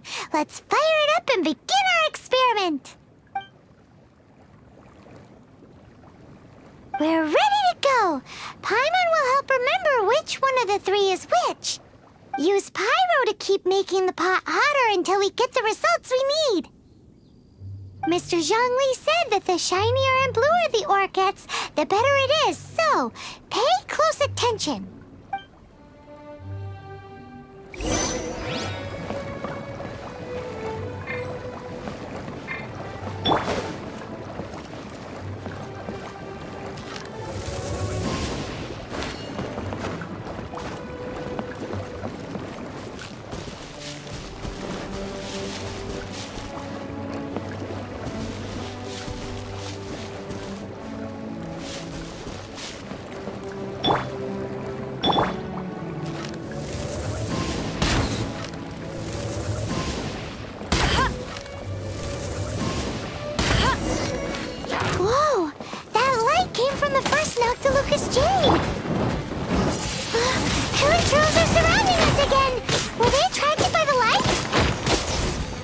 Nosy neighbors. Let's take care of them and continue again after. No one escapes my sight.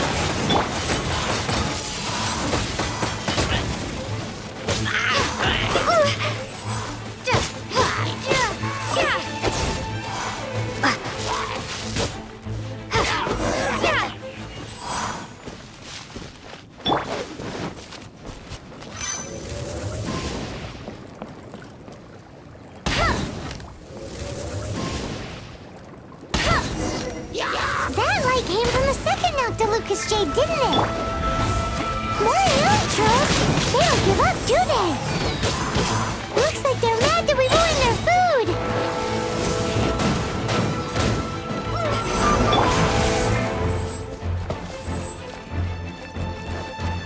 Time to clean up.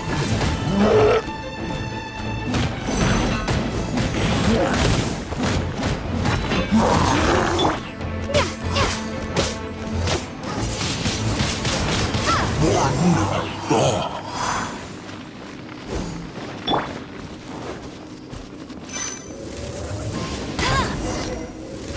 That's bright! Too bright! That was the third Noctilucous Jade, wasn't it? It was so much shinier than the rest. Let's go with that one. Let's head back to the Jade Mystery to buy some jade, shall we?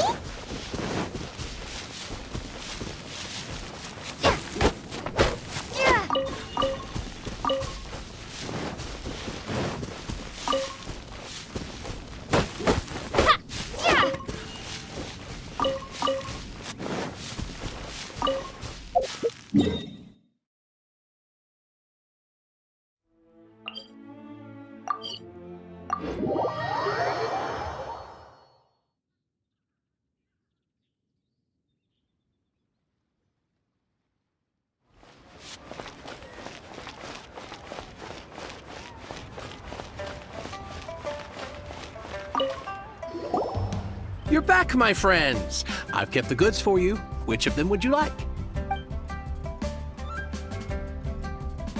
Exactly!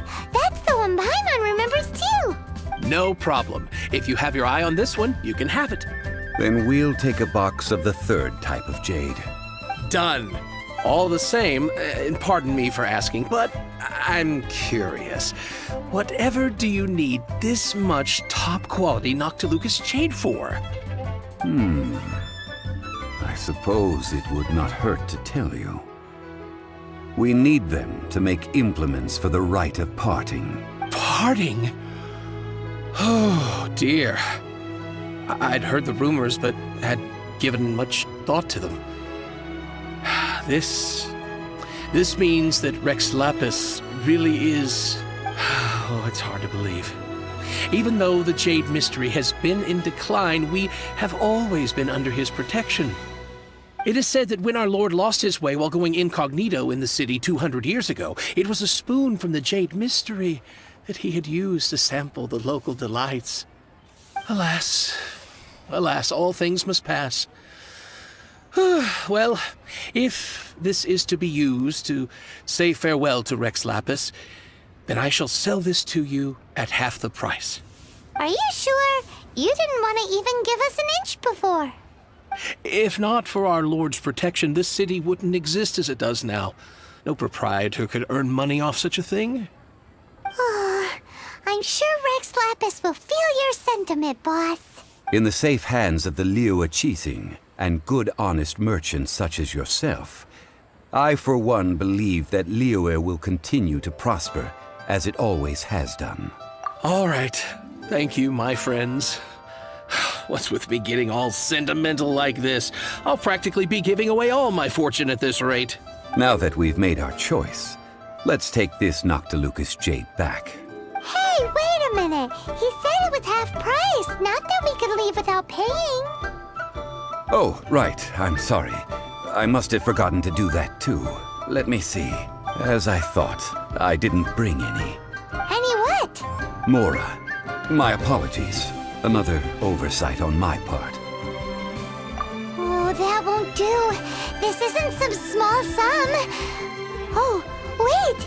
Didn't Child give us some advanced funds earlier? That's a relief. Have a look. It's fine. Just enough for half price.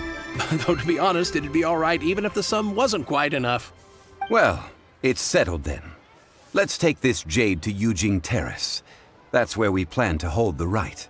Look at you bossing everyone around. You didn't cough up a single Mora. I will do my best. You have my thanks.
We can leave the jade here.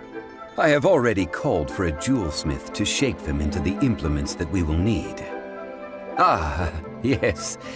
I have yet to go and see Child. So, as for the jewelsmith's remuneration... Guess we can't do anything else. Also, is this where we're doing the rite of parting? Yes. I have already rented this location, and have begun making preparations for the rite. The Liu Qixing have agreed to this arrangement. But when something this big happened here, should suspects like us really be at the crime scene? We might get caught by the Millilith. Although with that said, since we got back from Dwayne Karst, none of those pesky Millilith soldiers have come chasing after us.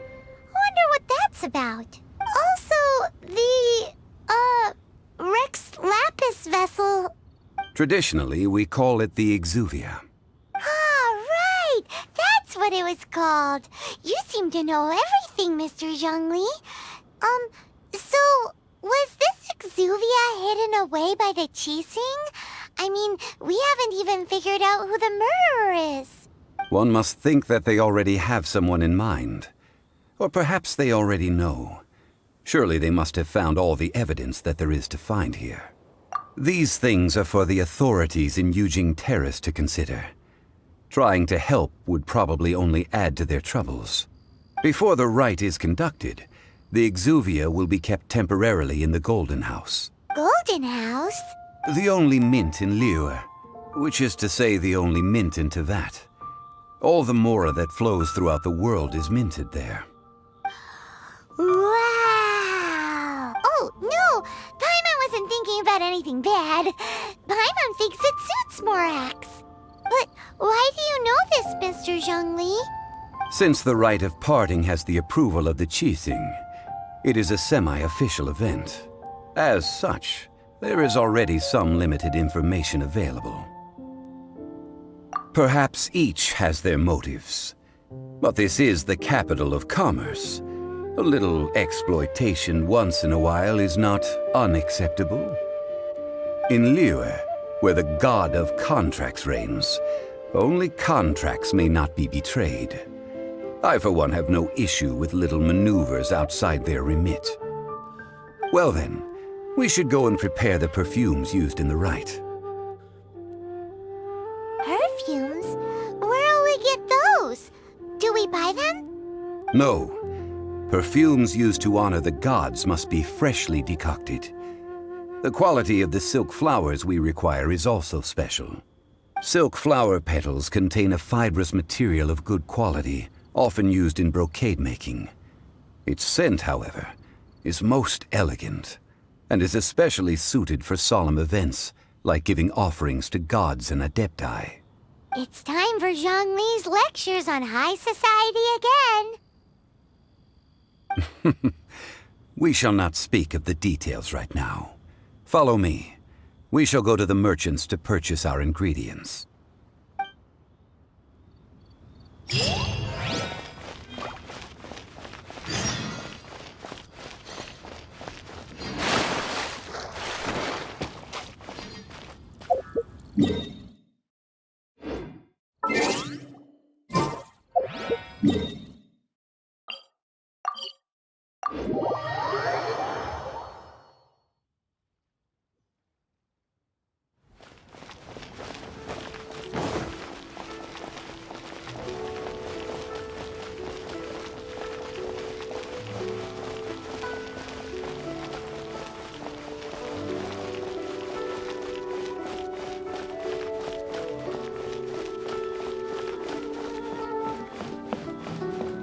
Can't beat the atmosphere here in Liyue.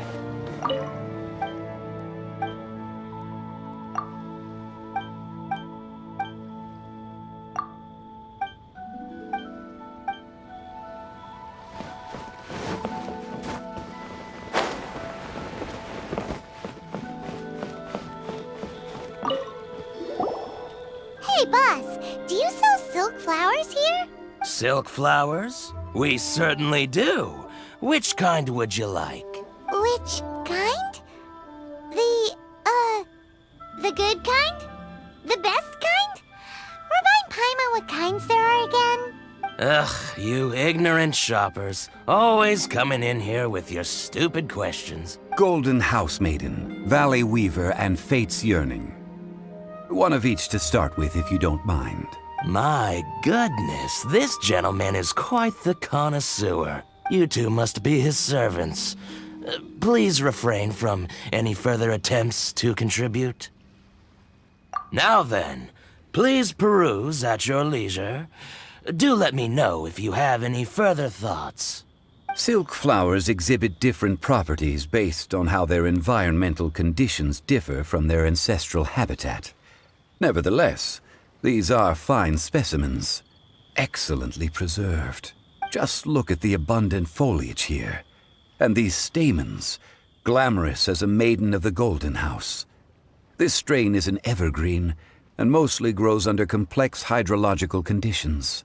By contrast, this variety thrives in any dark, damp location, often in large clusters. Morphologically, it is distinguished by the profusion of petals and densely packed stamens, though its powerful scent gives it away just as easily. Lastly, this strain is quite the recluse. Unlike its exuberant cousins, flowers and foliage are minimal, and when in season, it has a subtle yet enduring scent. It was first discovered by the ancients when they scaled the mountains in search of the Adepti. Silk flowers have all but disappeared from the wild today due to geographical changes over Liyue's history. Most are not grown by horticulturalists. Wow! A true connoisseur! Most of that was news even to me. I possess but a smattering of trivial knowledge. My traveler friend is the one to watch. They are on track to set foot in every corner of the world. Oh, Mr. Zhongli, you're way too humble. So, which silk flower did you want anyway? I'll take them all, boss. Again? How can I put this? When purchasing opera tickets, it is natural to decide based on which singer has the most melodious voice. The same logic applies when purchasing a pet bird. But this silk flower purchase is not an analogous case. The same logic does not apply. Perhaps you don't know. Tradition states that we should decoct perfume from different subspecies of silk flower when making an offering to a statue of the Seven. Rex Lapis will then make his own choice between the scents. Like several other tedious and complicated traditions, this one has become simplified over time. But this is the only rite of parting to take place for one of the Seven in 3,700 years. As such, I do think we should honor tradition down to the last detail in this case. Now that's settled, a question. Do you have any mora on you? You forgot to bring money again? Zhongli. If I may interject, did I hear you say that these flowers are to be an offering to the Lord of Geo himself? Yes, in a sense. Gosh, well, why didn't you say so? I heard the awful news about what happened at this year's Rite of Dissension. It would be bad luck to say it out loud, but I've been worried about our dear Lord ever since. I'm worried that everything I've heard is true. Since these flowers will be used to glorify our Lord, they're free of charge. Just don't forget to pass on my regards. Are you serious? Why wouldn't I be? I would be nobody if not for Rex Lapis. If he hadn't written those poems in praise of my wares, they'd only be worth a fraction of what I can sell them for today. Huh. So much folklore here revolves around Liyue's deity making cameo appearances in support of local businesses. Thank you, boss. I think I speak for all of us when I say that your generosity has saved our skins. Our skins? You were the one who forgot to bring money. Please, it's the least I could do. So Now that we've got the flowers, how do we make the perfume? Ideally with the help of an expert. Unfortunately, none of my acquaintances have personal experience in the art of decoction. Talk about first world problems. Hence, I need you to help by asking around in the city. Try the common folk, especially women. So this time we get to go around town looking for nice-smelling ladies to talk to? Paimon likes this job. I will wait for you near the Statue of the Seven. Meet me there when the perfume is ready. Maybe we can find some good candidates at the Adventurers Guild. Let's ask Lan. She's master of the Liyue branch, right?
We need to ask you for a favor. I stopped accepting commissions a long time ago. Sorry, you two, but you'll just have to ask another adventurer. Oh, it's not that kind of favor. It's just a teeny tiny thing. Wow. Just wow. I'm just going to assume that you're either joking or being sarcastic. To be fair, I put a lot of effort into my appearance for someone who spends all their time in the great outdoors. But I smell great? Don't be ridiculous. Well, Paimon thinks you smell amazing. So come on, Lan. What's your secret if not perfume? Now that you mention it, yes, there is something. What is that scent? Oh, it must be from the Genshin flowers I picked on the way back. I forgot I still had them with me. Aha! The truth is out. Lan's got a soft spot for wildflowers. No, they were for medicinal use only. Anyway, this is a pointless conversation. If you want to know about perfume, try talking to Qimei. The fortune teller, right? Paimon remembers she smells pretty good. Thanks, Lan. See you around.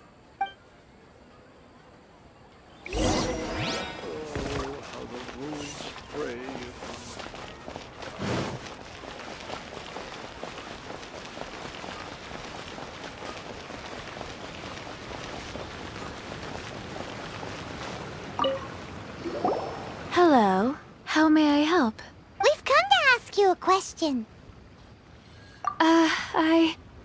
Sorry, you caught me off guard. Most people aren't so direct. I think we need more time to get to know each other.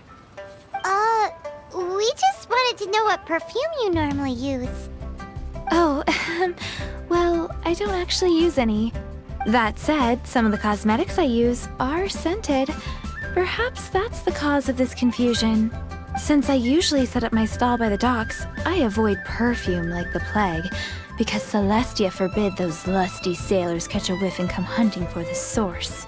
That's the worst thing Paimon's heard all day. While we're on the subject, have you never heard anyone mention Yingar's homemade perfume? Yingar? Oh, as in scent of spring, Yingar? Yes, that's her. Many a rich family's daughter has gotten her to make perfume for them. Apparently, her homemade product is better than anything you'll find on the market. Great! This is just the intel we need. Finally, we're getting somewhere.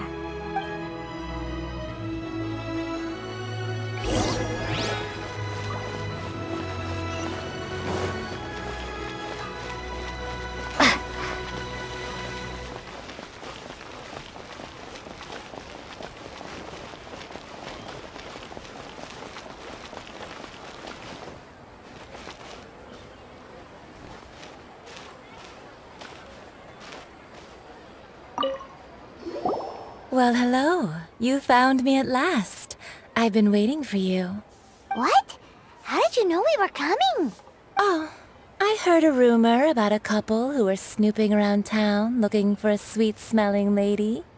Actually, I was starting to worry you wouldn't find me. This is the ultimate test of my appeal, after all. Snooping around? Why are you making it out like we're bad people? What can I say? People love to talk. Maybe you ought to be more discreet in the future if you don't want word to get around. Relax. I know why you're here. You want to get your hand on my homemade perfume, don't you? What kind would you like? 3 in one go. My goodness. You have extreme tastes for someone your age. Maybe the rumors I heard were true after all. You're on the prowl and need some sweet-smelling ammunition? Is that it? Is that the best you could come up with? Even if you were genuinely offering perfume to a deity, that doesn't explain why you'd need 3 kinds. Sorry, your story just doesn't hold water. Zhongli was right. People don't remember this tradition anymore. As one of my favorite poems goes, O cherry tree, begrudge not thy blossoms as they are deflowered in the spring, for come winter, even thy sturdiest wood shall wither. That went over Paimon's head a little. In short, I'm happy to help. Traveler, you can be my assistant, but you'd better make sure I'm the only person on your mind while you're hanging around with me.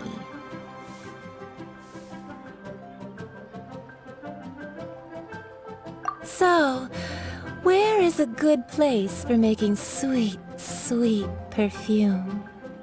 You mean Wanmin Restaurant? Good choice. Let's go.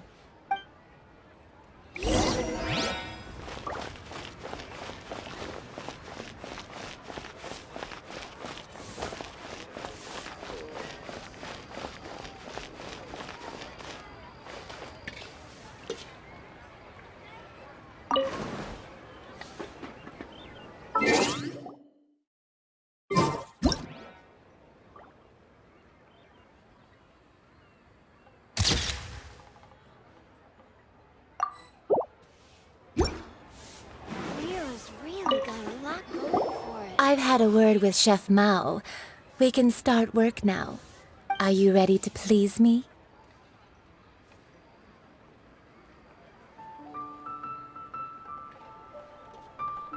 What did you say? I meant make me proud, as my assistant, obviously.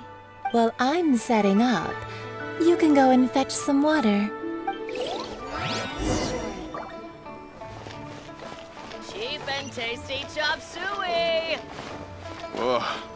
Liyue people must have iron stomachs.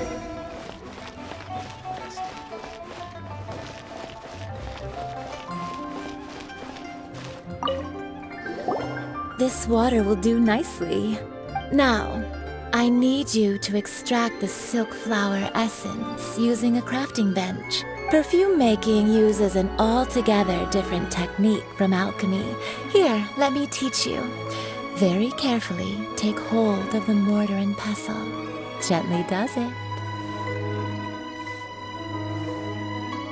You need to keep your wrist firm so your hand doesn't slip. Now use your strong hand to stir it with a persistent rhythm. Keep going until the juices start to come out. Ooh, you're a natural, like a fish to water. Now take these and try it out on your own using a nearby crafting bench. Don't forget to do all three. They look visually identical during the essence extraction process, but I will put them into separate containers when the perfume is ready. Cheap and tasty chop suey! Well, aren't you going to try it out? Has the crafting bench broken? Or would you prefer some hands-on guidance for your first time? At the one-man restaurant. Let me tell you how.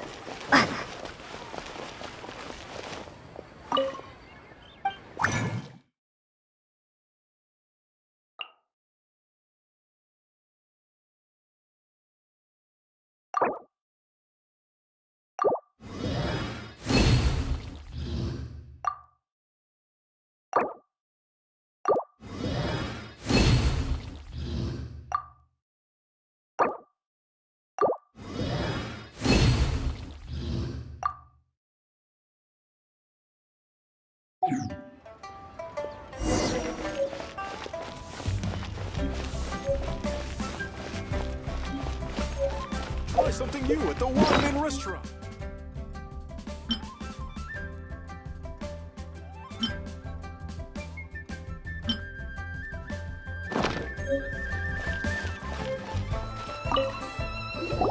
Wow, this is some exquisite silk flower essence. On to the next stage, the most important one of all. The essence is placed into water and simmered over a low heat until most of the water has boiled off. You must take care to control the heat during this process. If the temperature goes too high, it will affect the scent. So please focus on controlling the heat. This is the final step. Don't waste a drop of that essence now. We want all of it in there.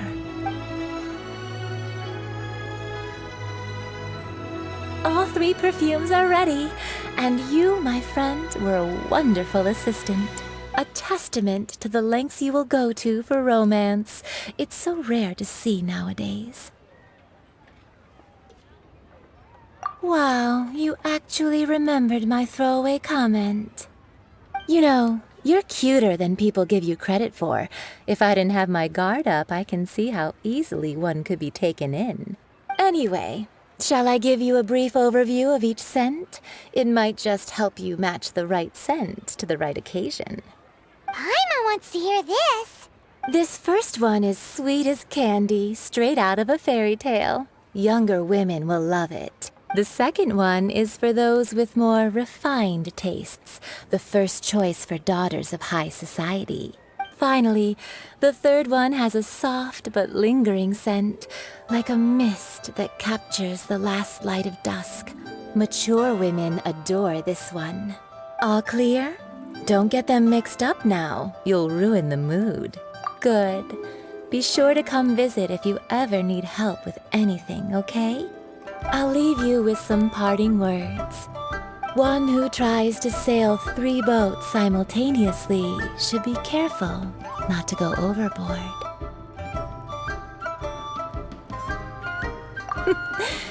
Come and hang out with me at Scent of Spring sometime, okay?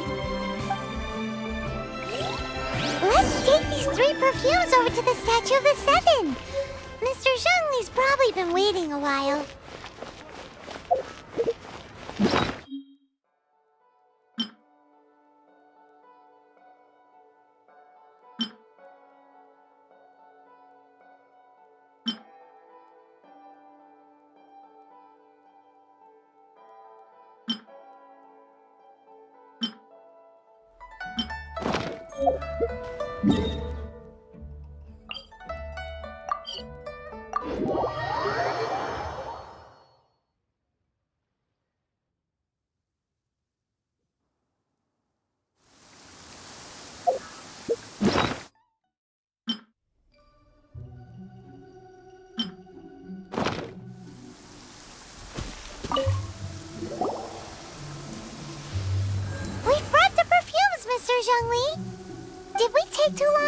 You were just staring up at the statue. Oh, you're back. Don't worry, I haven't waited long. Compared to the watch that Rex Lapis's statues have kept over Liyue, this was but a brief moment. Well, how can a person compete with a statue? That is true. Well, have you brought the perfumes? 3 sets, and not one less. Thank you both. Let us offer them up. This is the first kind of perfume. Miss Yinger said that it's sweet as a dream, and it's liked by younger ladies. This is the second kind. It's got an elegant smell, and the daughters of high society love it. The third kind has a gentle but lingering fragrance. Something like the dusk mist, and it's a favorite of mature ladies. Oh, what was that?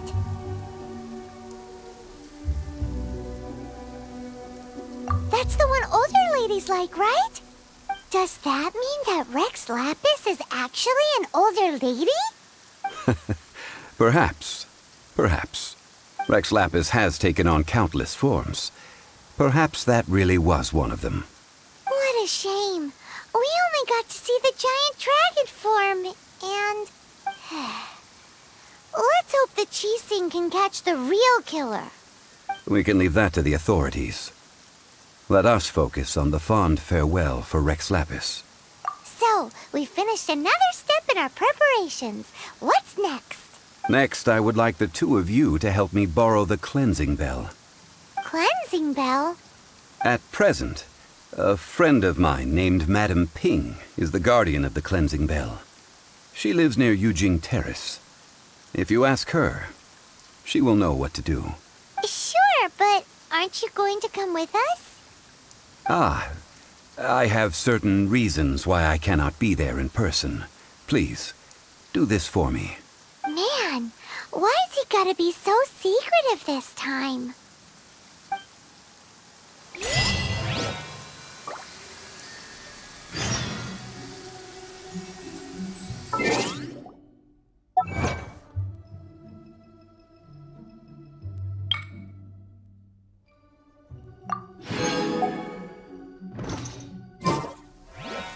I apologize, but I won't be able to come with you this time. Once you've acquired the cleansing bell, meet me at Yujing Terrace.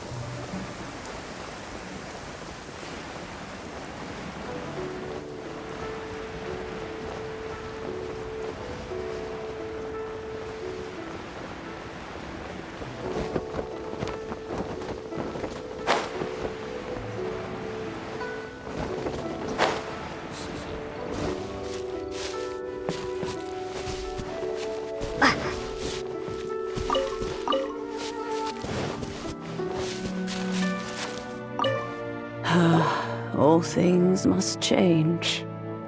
It's nothing. I just thought it a great shame that so many of these glazed lilies have wilted. What happened to them? Back in my day, people said that glazed lilies can read human hearts. If they heard beautiful sounds like laughter and singing, they would also bloom joyfully. But if they heard too much wild gossip or slander, they would quickly wither away. So that means these flowers feel what's happening in Liyue? Yes, the rumors of Rex Lapis's death are no small matter. They are everywhere. Some say it was a Fatui plot. Others say that the Qixing made it all up. And still others think that which lies in the deep is breaking free. This harbor is like a mountain of dry tinder. One spark, and the fire will consume us all. Well, I shall say no more. This old woman's grown too old and naggy. Did you have something to say, youngster? Borrow something? Oh, you've come to borrow the cleansing bell, yes? Apart from that, I don't have anything of value that you youngsters might want. But it was not originally mine, either. That trinket used to belong to a friend of mine. I was a vain beauty when I was young, and I would pester him for that bell all the time. He could not dissuade me, and so he gave it to me. But he said that if someone should come to borrow it, I must not be loath to give it away. It has been many years, and who knows how many times someone has come to borrow this bell. Still, though, I can't recall when it started. It's been a long time since anyone has come to borrow it. Oh, these old bones are so slow to look for things. I doubt you can wait that long.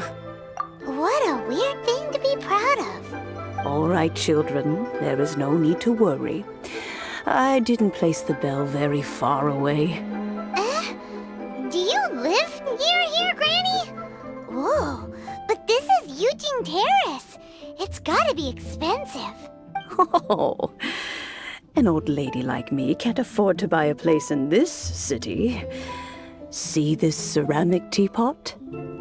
My entire household is in here. How does that work? What? There's no way Paimon would fit in there. And why do you need Paimon to go in anyway? Can't you just lift the lid and look inside? Oh, youngsters. I simply mean that the bell is somewhere inside this teapot, and you are quite welcome to borrow it. If you can find it. This Granny's so weird. What does she mean her whole household is in here? Is she playing with us? This is a peaceful neighborhood. Aren't you youngsters in a hurry to find that bell? Hop to it then, but be careful. I haven't cleaned this place up in a long time. If you were to get dirt on your beautiful clothes, it would take some work to clean up.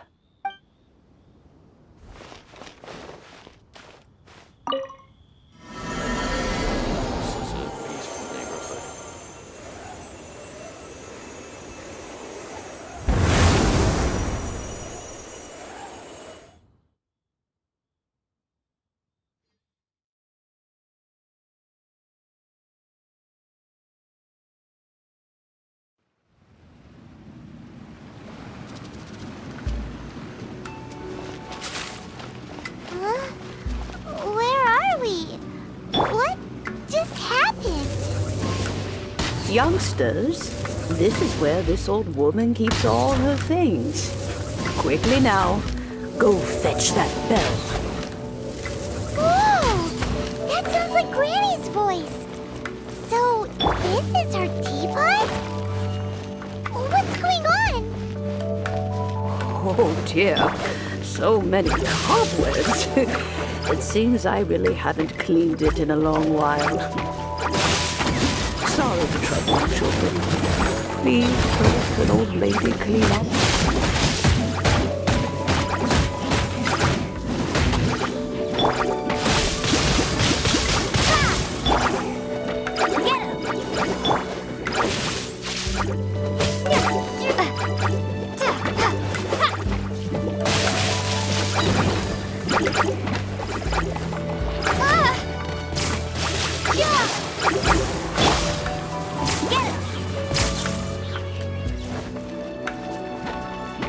No one escapes my sight!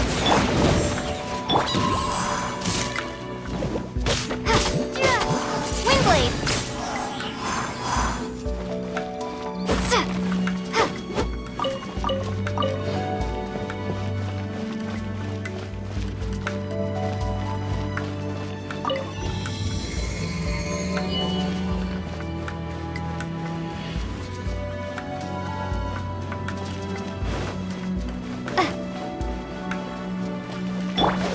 you notice? The cobwebs were made of elemental energy.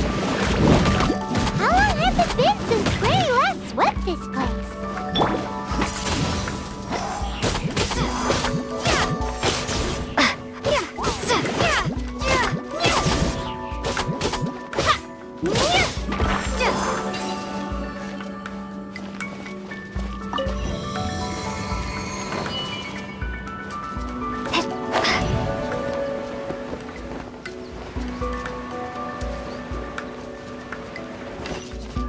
You know, with such a special teapot and the cleansing bell, do you think this old granny could also be an adeptus?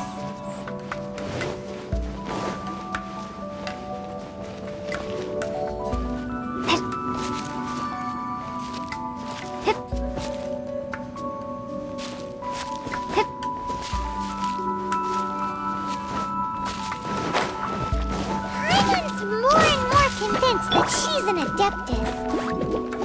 But don't they all live in Junyun first? Why would she stay in the city?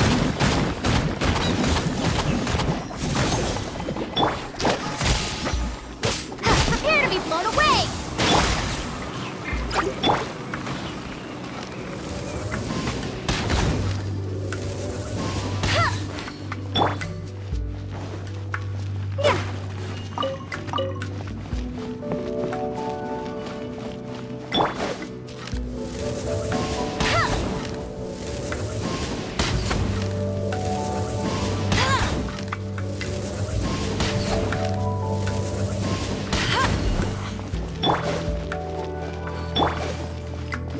Surrender and be gentle. Thank you.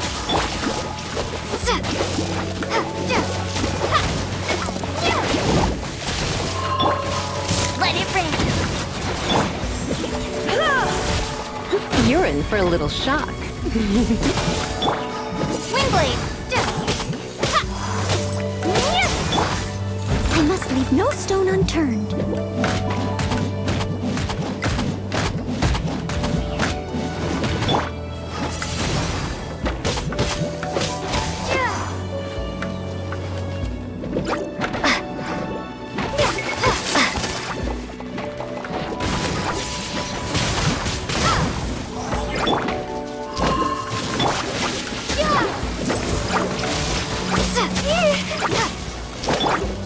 I must leave no stone unturned.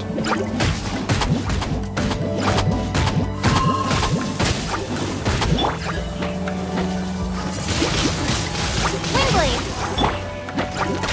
Go, go, Baron! As a beautiful maid run.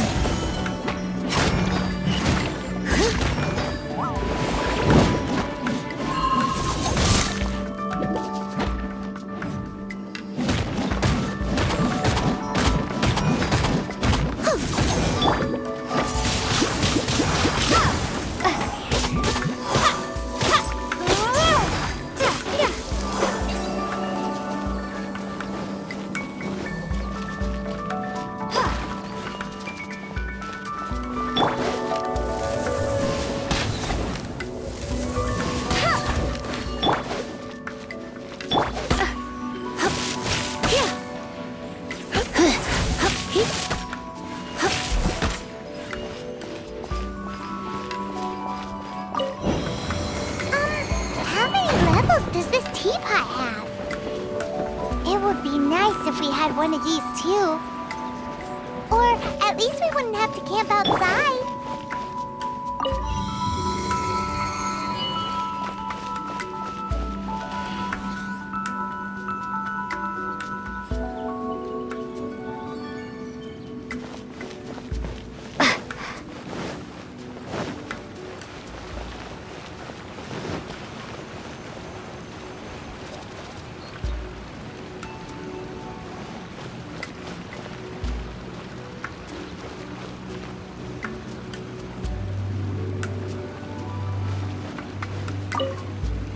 Oh, you found it.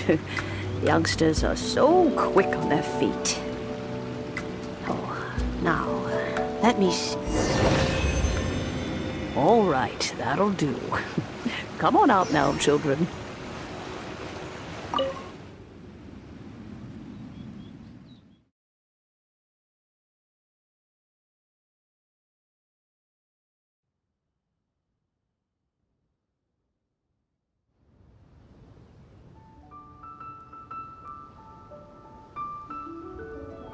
Oh, in and out in no time. You youngsters really are quick. An adeptus. Oh, I haven't heard anyone say those words in earnest for a long time. As to whether I am one or not, child, surely you already understand.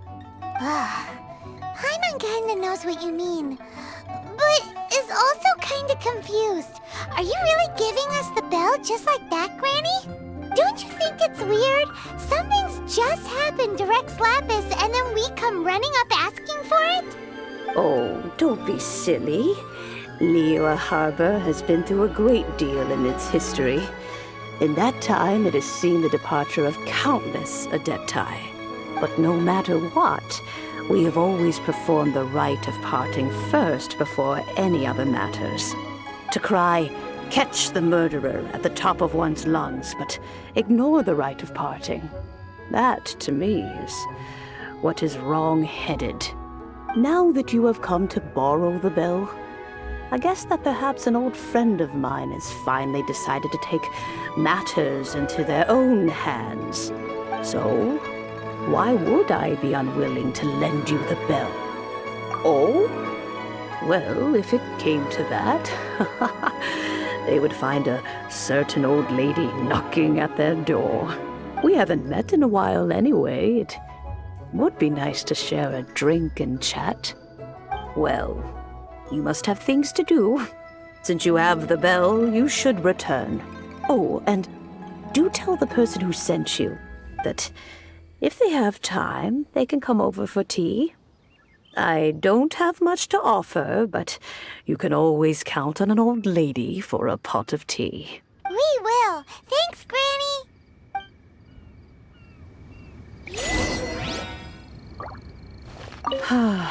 It seems my old friends just can't stand idly by anymore. Let's just hope nothing messy comes of this.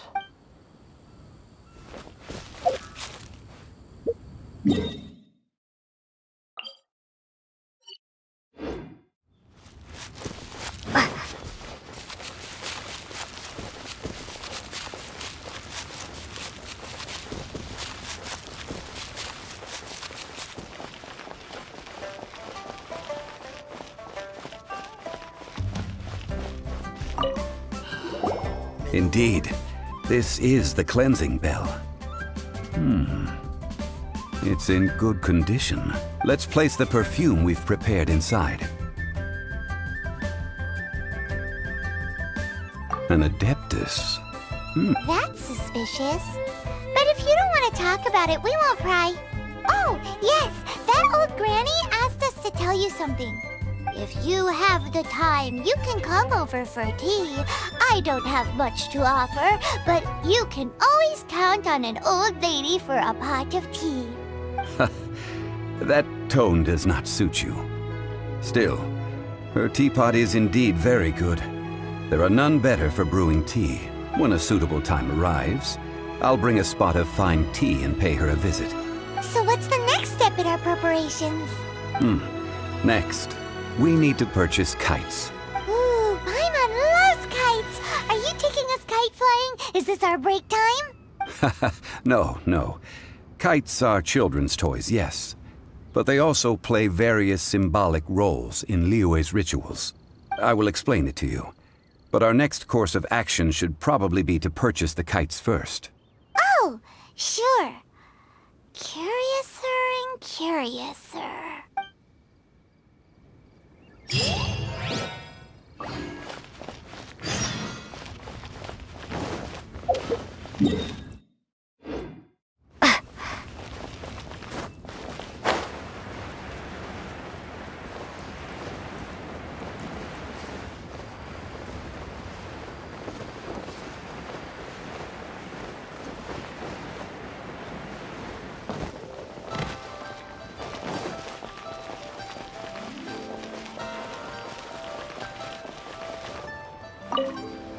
Ah, sir, you're here.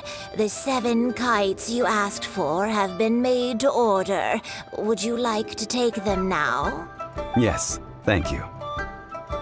It's rare to see customers who want to buy this type of kite nowadays. In the early days, we used to get orders from people of all walks of life.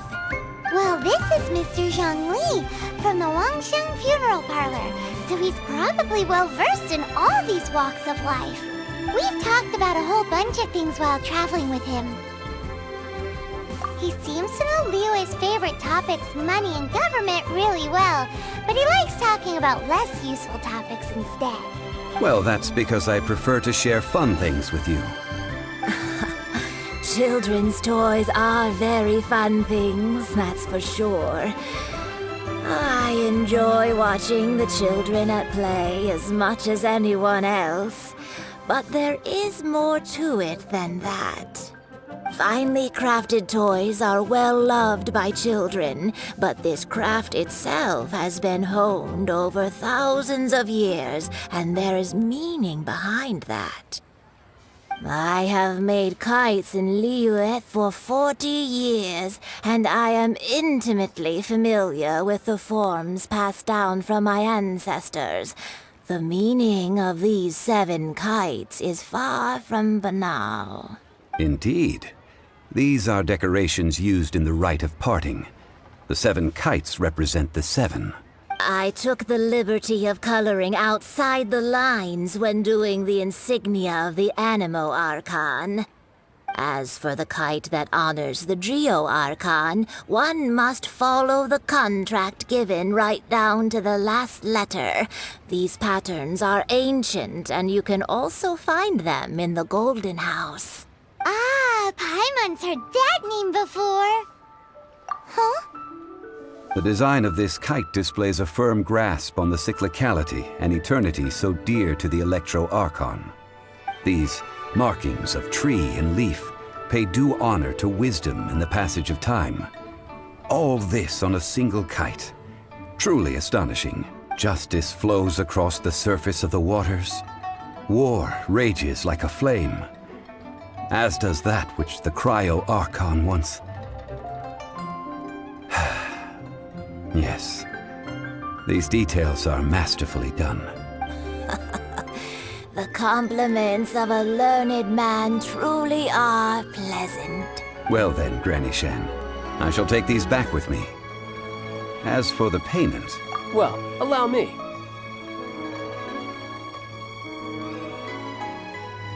Hey, it's Child! No way. I was just passing through. I see Mr. Zhongli's the same as ever.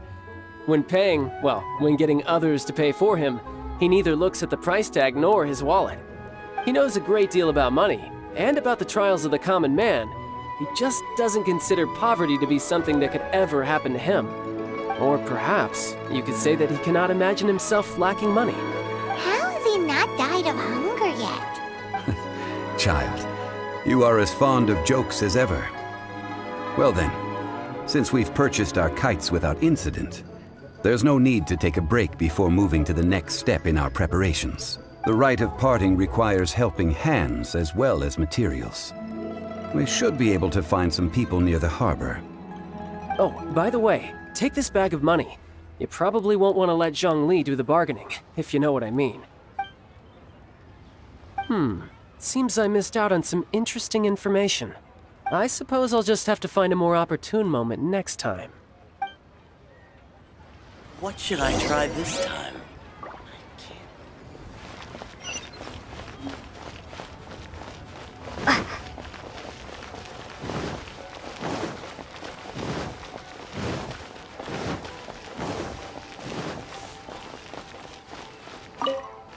Oh, help? Sure. I, Tick, always put in 100% effort into everything I do. Of course, there'll be a premium if you want me to give 110%. So what's the job? Let me see. We are still missing some wooden implements over at Yujing Terrace. They aren't uncommon objects, so I didn't make any special preparations for them. No problem. That'll be 20,000 mora for a single trip. How does that sound? Done.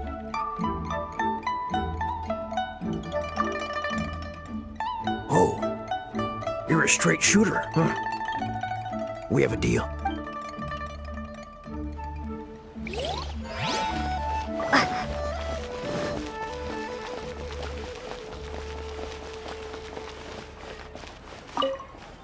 A full day of odd jobs at Eugene Terrace.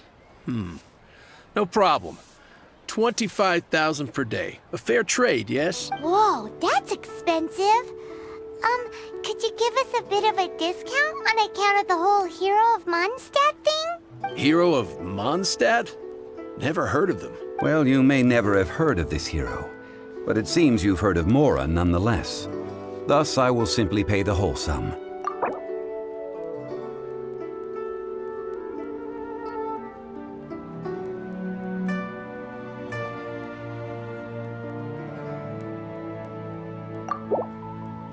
Hey, that's a good price. Anyone would work for this much, Mora.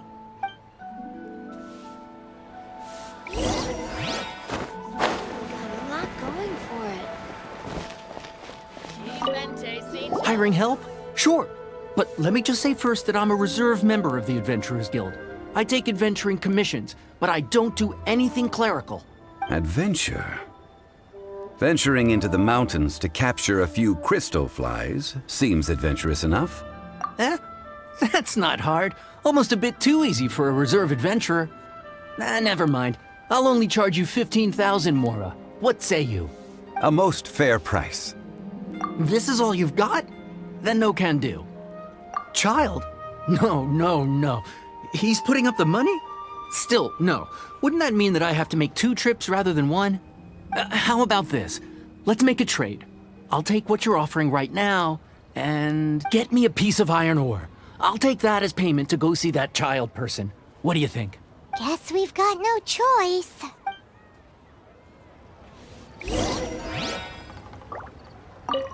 Have you brought the goods? This is good ore. As an adventurer, one must have a trusty weapon by one's side. This'll work. Once I've finished, I will go and claim my payment. Made another handsome sum today. A toast to our success. All finished then? Splendid. Any leftover cash is yours to keep. A favor for the Fatui should never go unrewarded. You think you can buy us off with some loose change? No way! Paimon demands to know when the next payment is coming. Well, how does this sound? You give me the information I need, and maybe I'll leave the Northland Bank's vaults open and unattended for half an hour. What info do you need? Huh. Does that mean you know what he's after? Yikes! You're right! Signora! You both need to calm down. I don't know what's gotten into you. Just what is this about? The atmosphere got so tense all of a sudden.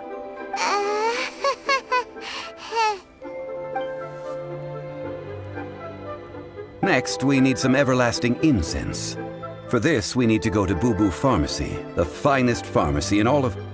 Is everything okay? Everything is fine. I was just informing them that they need not return the surplus Mora. Now, if you'll excuse me, I must be going. Paimon definitely felt like Child wasn't happy with us just now.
The reception is deserted, and it seems kinda spooky in here. Hello?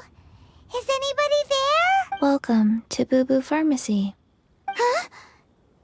Did you hear that? Where did it come from? The reception, it seems. How about you go check it out, and Paimon will bring up the rear.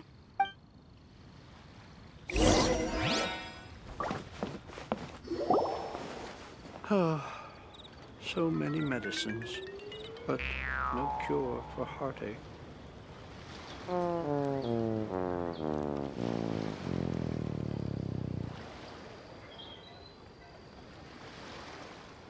Oh, there you are. But you can't even reach the counter. Joke's on you. Paimon floats, so height is no restriction. Anyway, there's something weird about this one over here. What's the talisman doing on her forehead? It can't be. She's a zombie! Welcome to Boo Boo Pharmacy. I am Chi-Chi. Once upon a time, Chi-Chi died. Then, Chi-Chi was saved by the Adepti. Now, Chi-Chi is a zombie. Something like this would be unimaginable in Mondstadt. Hello, little girl. Do you sell everlasting incense here? Excuse me, sir. Did you bring your prescription? Surely no prescription is needed to purchase everlasting incense. It's not a controlled substance. Chi-Chi can get your medicine, but only if you show Chi-Chi your prescription. These are Chi-Chi's orders from Chi-Chi. Zombies are limited to acting within the confines of their orders. And somehow in this case, the zombie issues her own orders to herself. My dear Chi-Chi, we didn't bring a prescription, I'm afraid. But we do hope that you can still help us find some everlasting incense. Okay then. How did you manage that? But Chi-Chi helps you. You help Chi-Chi. Only fair. Since when do customers need to do favors for customer service staff? Never mind. Just think of it as a peer-to-peer transaction. That way everybody wins. Sometimes in Liyue, the art of the deal is simply about victory via mental gymnastics. Go to Mount Tianheng, find the Guizhong Ballista, and hunt a cocoa goat. Please and thank you. Guizhong Ballista. I have heard of this device before. It's a kind of crossbow turret, installed on Mount Tianheng by an adeptus in the distant past. An early mechanical device. Located in Tianheng Pass, it was designed to automatically fire at large monsters, protecting Liyue from external threats. Mr. Zhongli really knows Liyue inside out. Apparently not quite. This is the first I have ever heard of the cocoa goat. The cocoa goat is a legendary animal, an adeptibeast.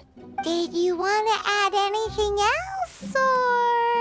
No, just that the cocoa goat is a legendary animal, an adeptibeast. What it looks like, don't know.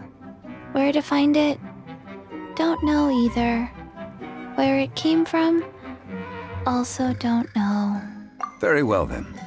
Let's start by investigating near the Guizhong Ballista. Perhaps we will find some clues. What the heck is a cocoa goat? Cocoa goat. Go find it.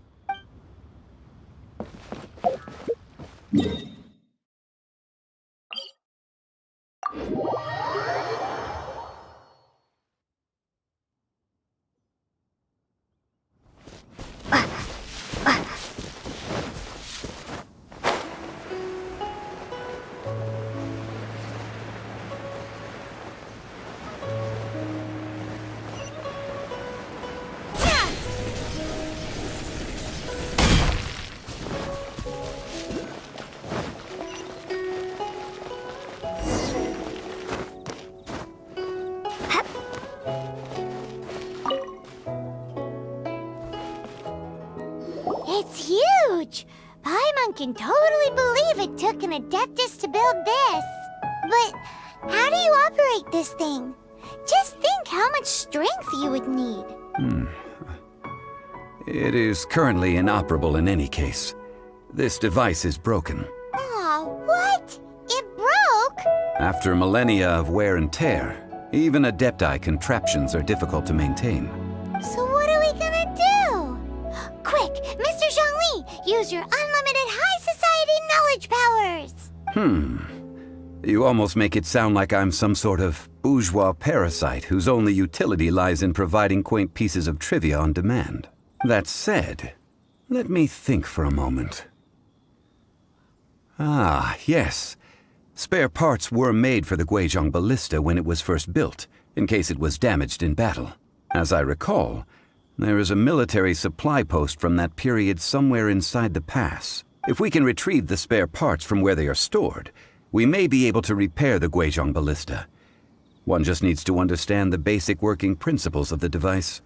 So, what you're saying is that you actually understand the working principles? I have a smattering of knowledge on the topic. With the parts in hand, I could at least tinker with it.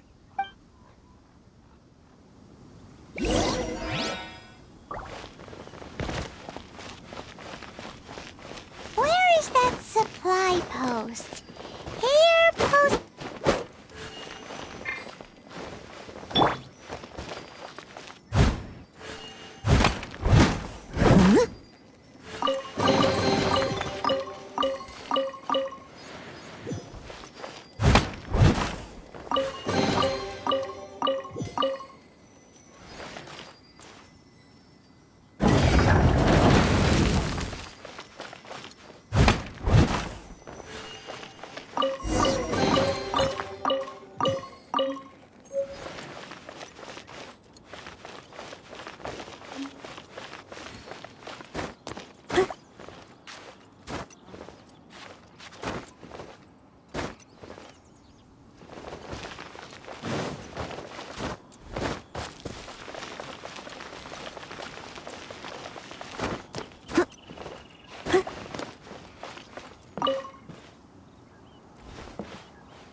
Ah, these parts look useful. One moment. I will try to repair the device. It is done. The Guizhong Ballista is more intricately designed than I thought. Ooh! Now how do we turn it on? It's easy enough. We simply need to do this. Look, it even has a scope. Over here we have... nothing. And over there... more nothing. Hey! Just what do you think you're doing? So you fixed up this turret because you're planning to do what, exactly? Not a turret. A Guizhong Ballista. Also, kindly state your name before you ask a question. It's just good manners. Ha! Are you blind or something? You're looking at the leader of the treasure hoarders, old man. This area's supposed to be chock full of hidden treasures, but you can't get anywhere near them with this thing keeping watch. It might look like any other mechanical device, but trust me, it's got a mind of its own. Last time we approached the mountain, it nearly skewered one of our guys. A few of us risked our lives to disarm it, which amazingly we managed. And then we turn our backs for 2 seconds, and you've already gone and repaired it? The next thing you'll be repairing is your faces, and that's if you get out of this alive! Tut tut. Vandalizing the legacy of an Adeptus for selfish gain. Disgraceful behavior. It is not we who need reprimanding, but you.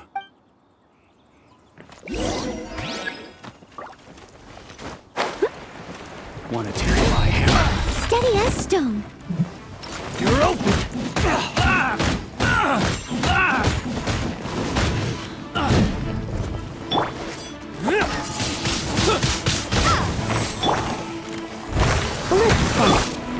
Let it rip!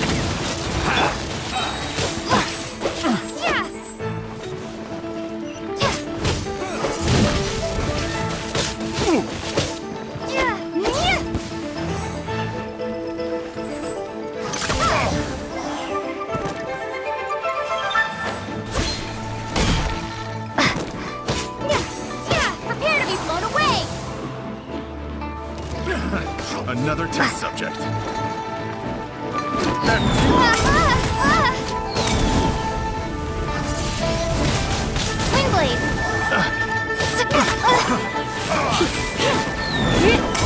Have a little taste. Fry.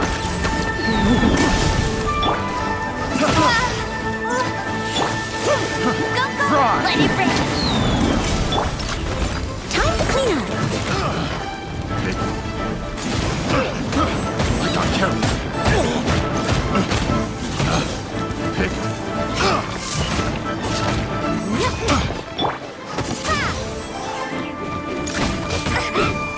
Be gone. That tingle?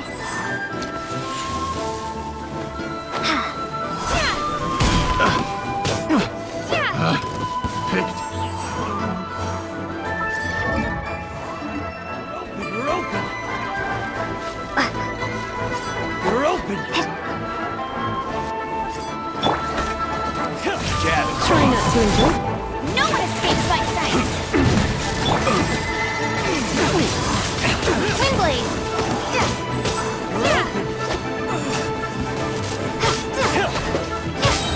Prepare to be blown away.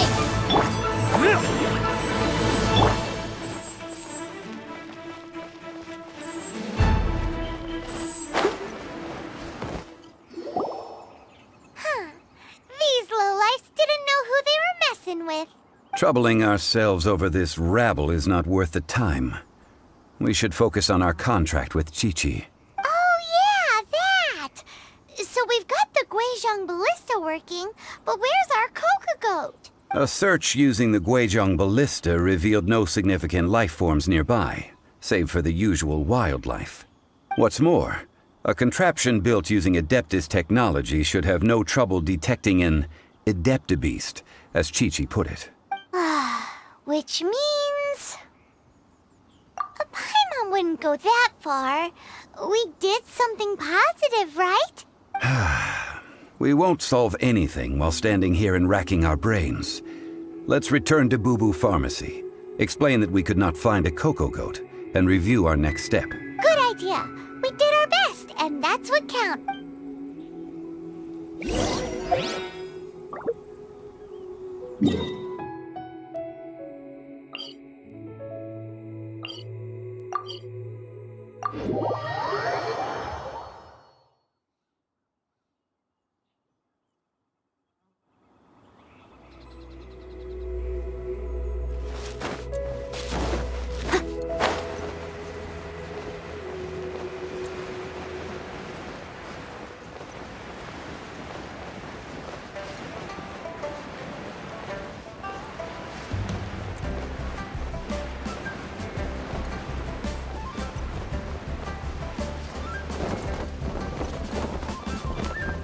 It was my honor to serve you.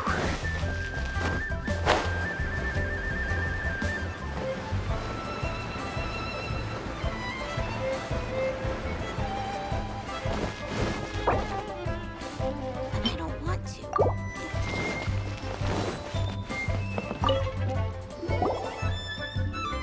Forgive us. We were unable to fulfill our end of the contract. We found no trace of the Coco Goat Adeptabeast of which you speak. What a disappointment. Don't worry about it. But I feel very disappointed. Aw, poor Chi-Chi. Why does Paimon feel so guilty all of a sudden? Cocoa goat milk is tasty. So tasty. Much better than normal goat milk. Only an Adeptabeast could make such tasty milk. I'm sorry. I have a poor memory. I cannot remember the name of the milk. That's why I wrote it down. Where did I put it? Ah, here. This is the name. Coconut milk. Huh? I owe you both an apology. I hastily agreed to what appeared to be an equitable agreement with this zombie child, when perhaps I should have undertaken further due diligence. Never mind, Zhongli. You didn't know. As the Liyue proverb goes, all things are random and... So how are you supposed to predict predict anything. Literally no one could have seen this coming. Excuse me, everyone. Did Chi-Chi say a bad thing? Oh, sorry, but Paimon's gonna leave the job of shattering this poor kiddo's world to you. No. Impossible. Seems Chi-Chi took this pretty hard. Someone learnt a valuable life lesson today, then. Thank you all for looking after my little Chi-Chi. Might I ask who? Ah, how rude of me. I'm Baiju, boss of the Boo Boo Pharmacy. Paimon thought Chi-Chi was the boss. Turns out it's some wacko who wears medicinal ingredients around his neck. What a sorry state of affairs. This little mascot is even more of a simpleton than Chi-Chi. Ah! The medicine! The snake is speaking! I prefer to stay silent, but faced with strangers, I must speak, lest you mistake me for an escapee from the medicine cabinet, for I am a living, breathing serpent! Don't mind Chung Sheng. She's a good girl, really. As for you three, communal chaos causing with Chi-Chi aside, what business brings you here? Do you sell everlasting incense in this fine establishment? Everlasting incense? Why, of course we do. Whew, at last! Things are finally starting to come together. 3 million mora. Top quality. Guaranteed. Aw, too bad the Chising have taken it over for now. Security will be tighter than usual. 3 million. An innocuous number in and of itself, though practically speaking, it could be a hard sum to come by. It's a crazy number. We'd never be able to make that much mora. And as for Mr. Zhang Li, he's around 3 million short. This is correct. What are we gonna do? Is this the part where we go crawling back to Child?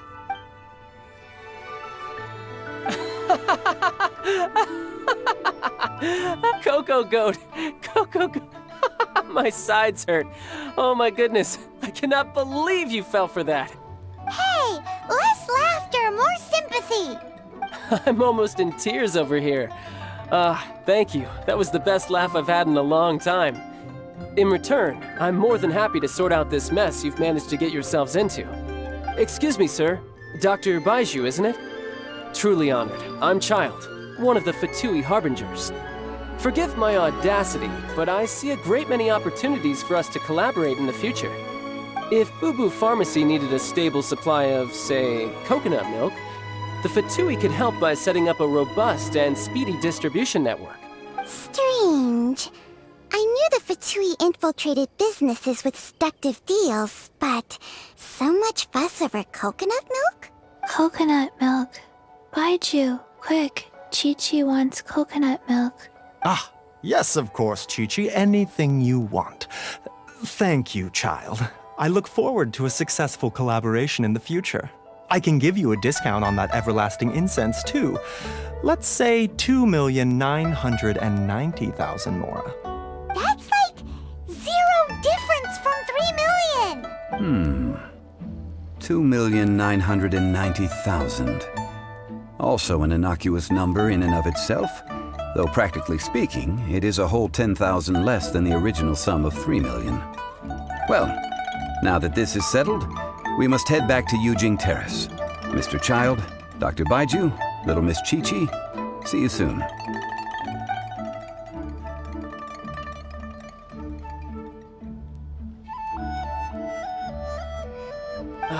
That lot is an absolute riot. Honestly, I can't remember the last time I laughed so hard. So, you've been eavesdropping, I hope? What have I missed? Yes, Master Child. They spoke of the Qixing taking the Golden House. Well, well, well. Ningguang and her Qixing cronies. What else would they be hiding in the Golden House? If not the Exuvia. I apologize, but I warned you, didn't I? As the old Liu saying goes, the walls have ears.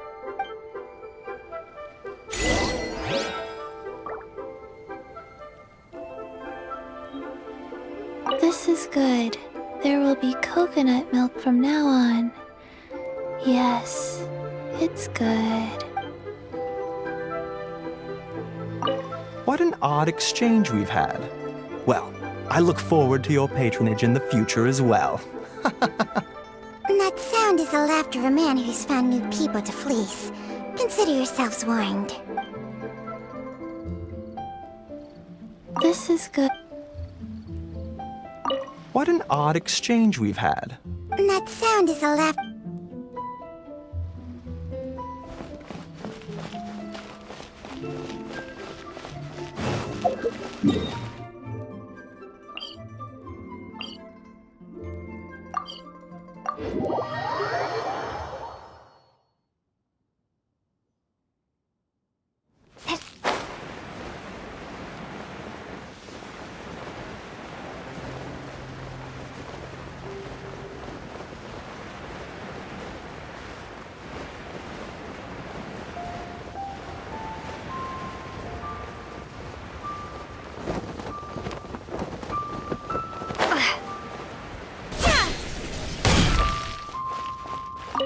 Well, as it stands, we've hired helpers, and we've acquired the everlasting incense.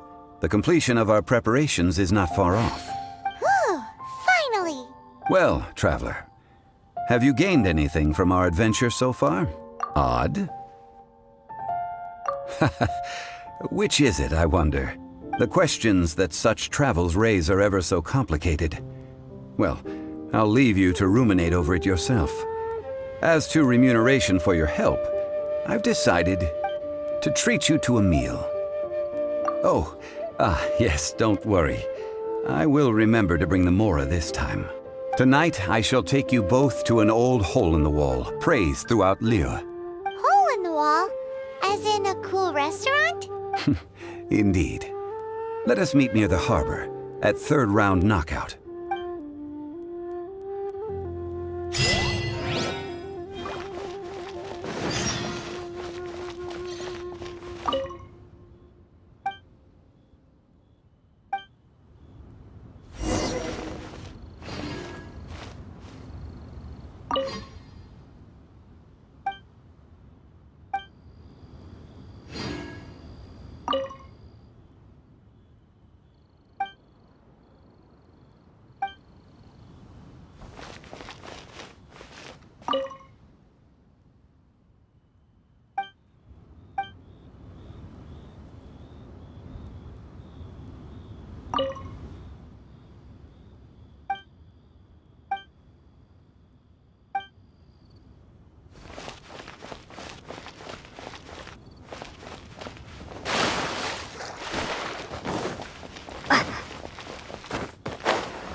A toast to our success. Listen. Ah, you're here. There's no need to order. I've already done so. Third round knockout is not for lightweights, like those taverns in Mondstadt. Here, the owner does not take such unorthodox orders as fruit juice. I ordered some wine-fermented sweet rice balls for you, if that counts. If it is to your liking, dear customers, I shall continue the tale of Lady Ningguang's Jade Chamber. Hey, there's even a storyteller here! Great atmosphere! Besides fine wine, the excellent ambiance is the reason why this place is so well loved. But when I say ambiance, I refer to a different sort from the one the Tevat travel guide uses to judge other establishments. As you all know, high above the land of Liyue lies a pavilion in the clouds, a palace in the mist. What does it mean to have all-seeing eyes? This, my friends, Lady Ningguang's masterwork that bridges earth and sky. Imagine, the weather is clear, and you gaze down from the deck on the world below. Behold, The glorious sights of Liyue Harbor, stretching out far and wide. They say that when Lady Ningguang ponders important affairs, she retreats to her jade chamber with none but her 3 closest confidants in tow. Why brings she these trusted 3 to sift through sources, dig through documents, looking for information? Piece by piece, facts and figures paint a picture on the walls of the chamber. But well before the wall is filled, Lady Ningguang's mind is made up. Having made her call, she has every last document shredded, and whoosh, she scatters the shavings out her window. Ah, look at them, how they billow in the wind like a sudden swirling blizzard. As the fragments fall, traces of text flicker before the eyes of the merchants of Liyue, like ink stains in white snow. The saying goes, the rarest treasures in the land are the words brought by the paper snow. For the words of the Tianquan have the power to move mountains, and all throughout the land know it.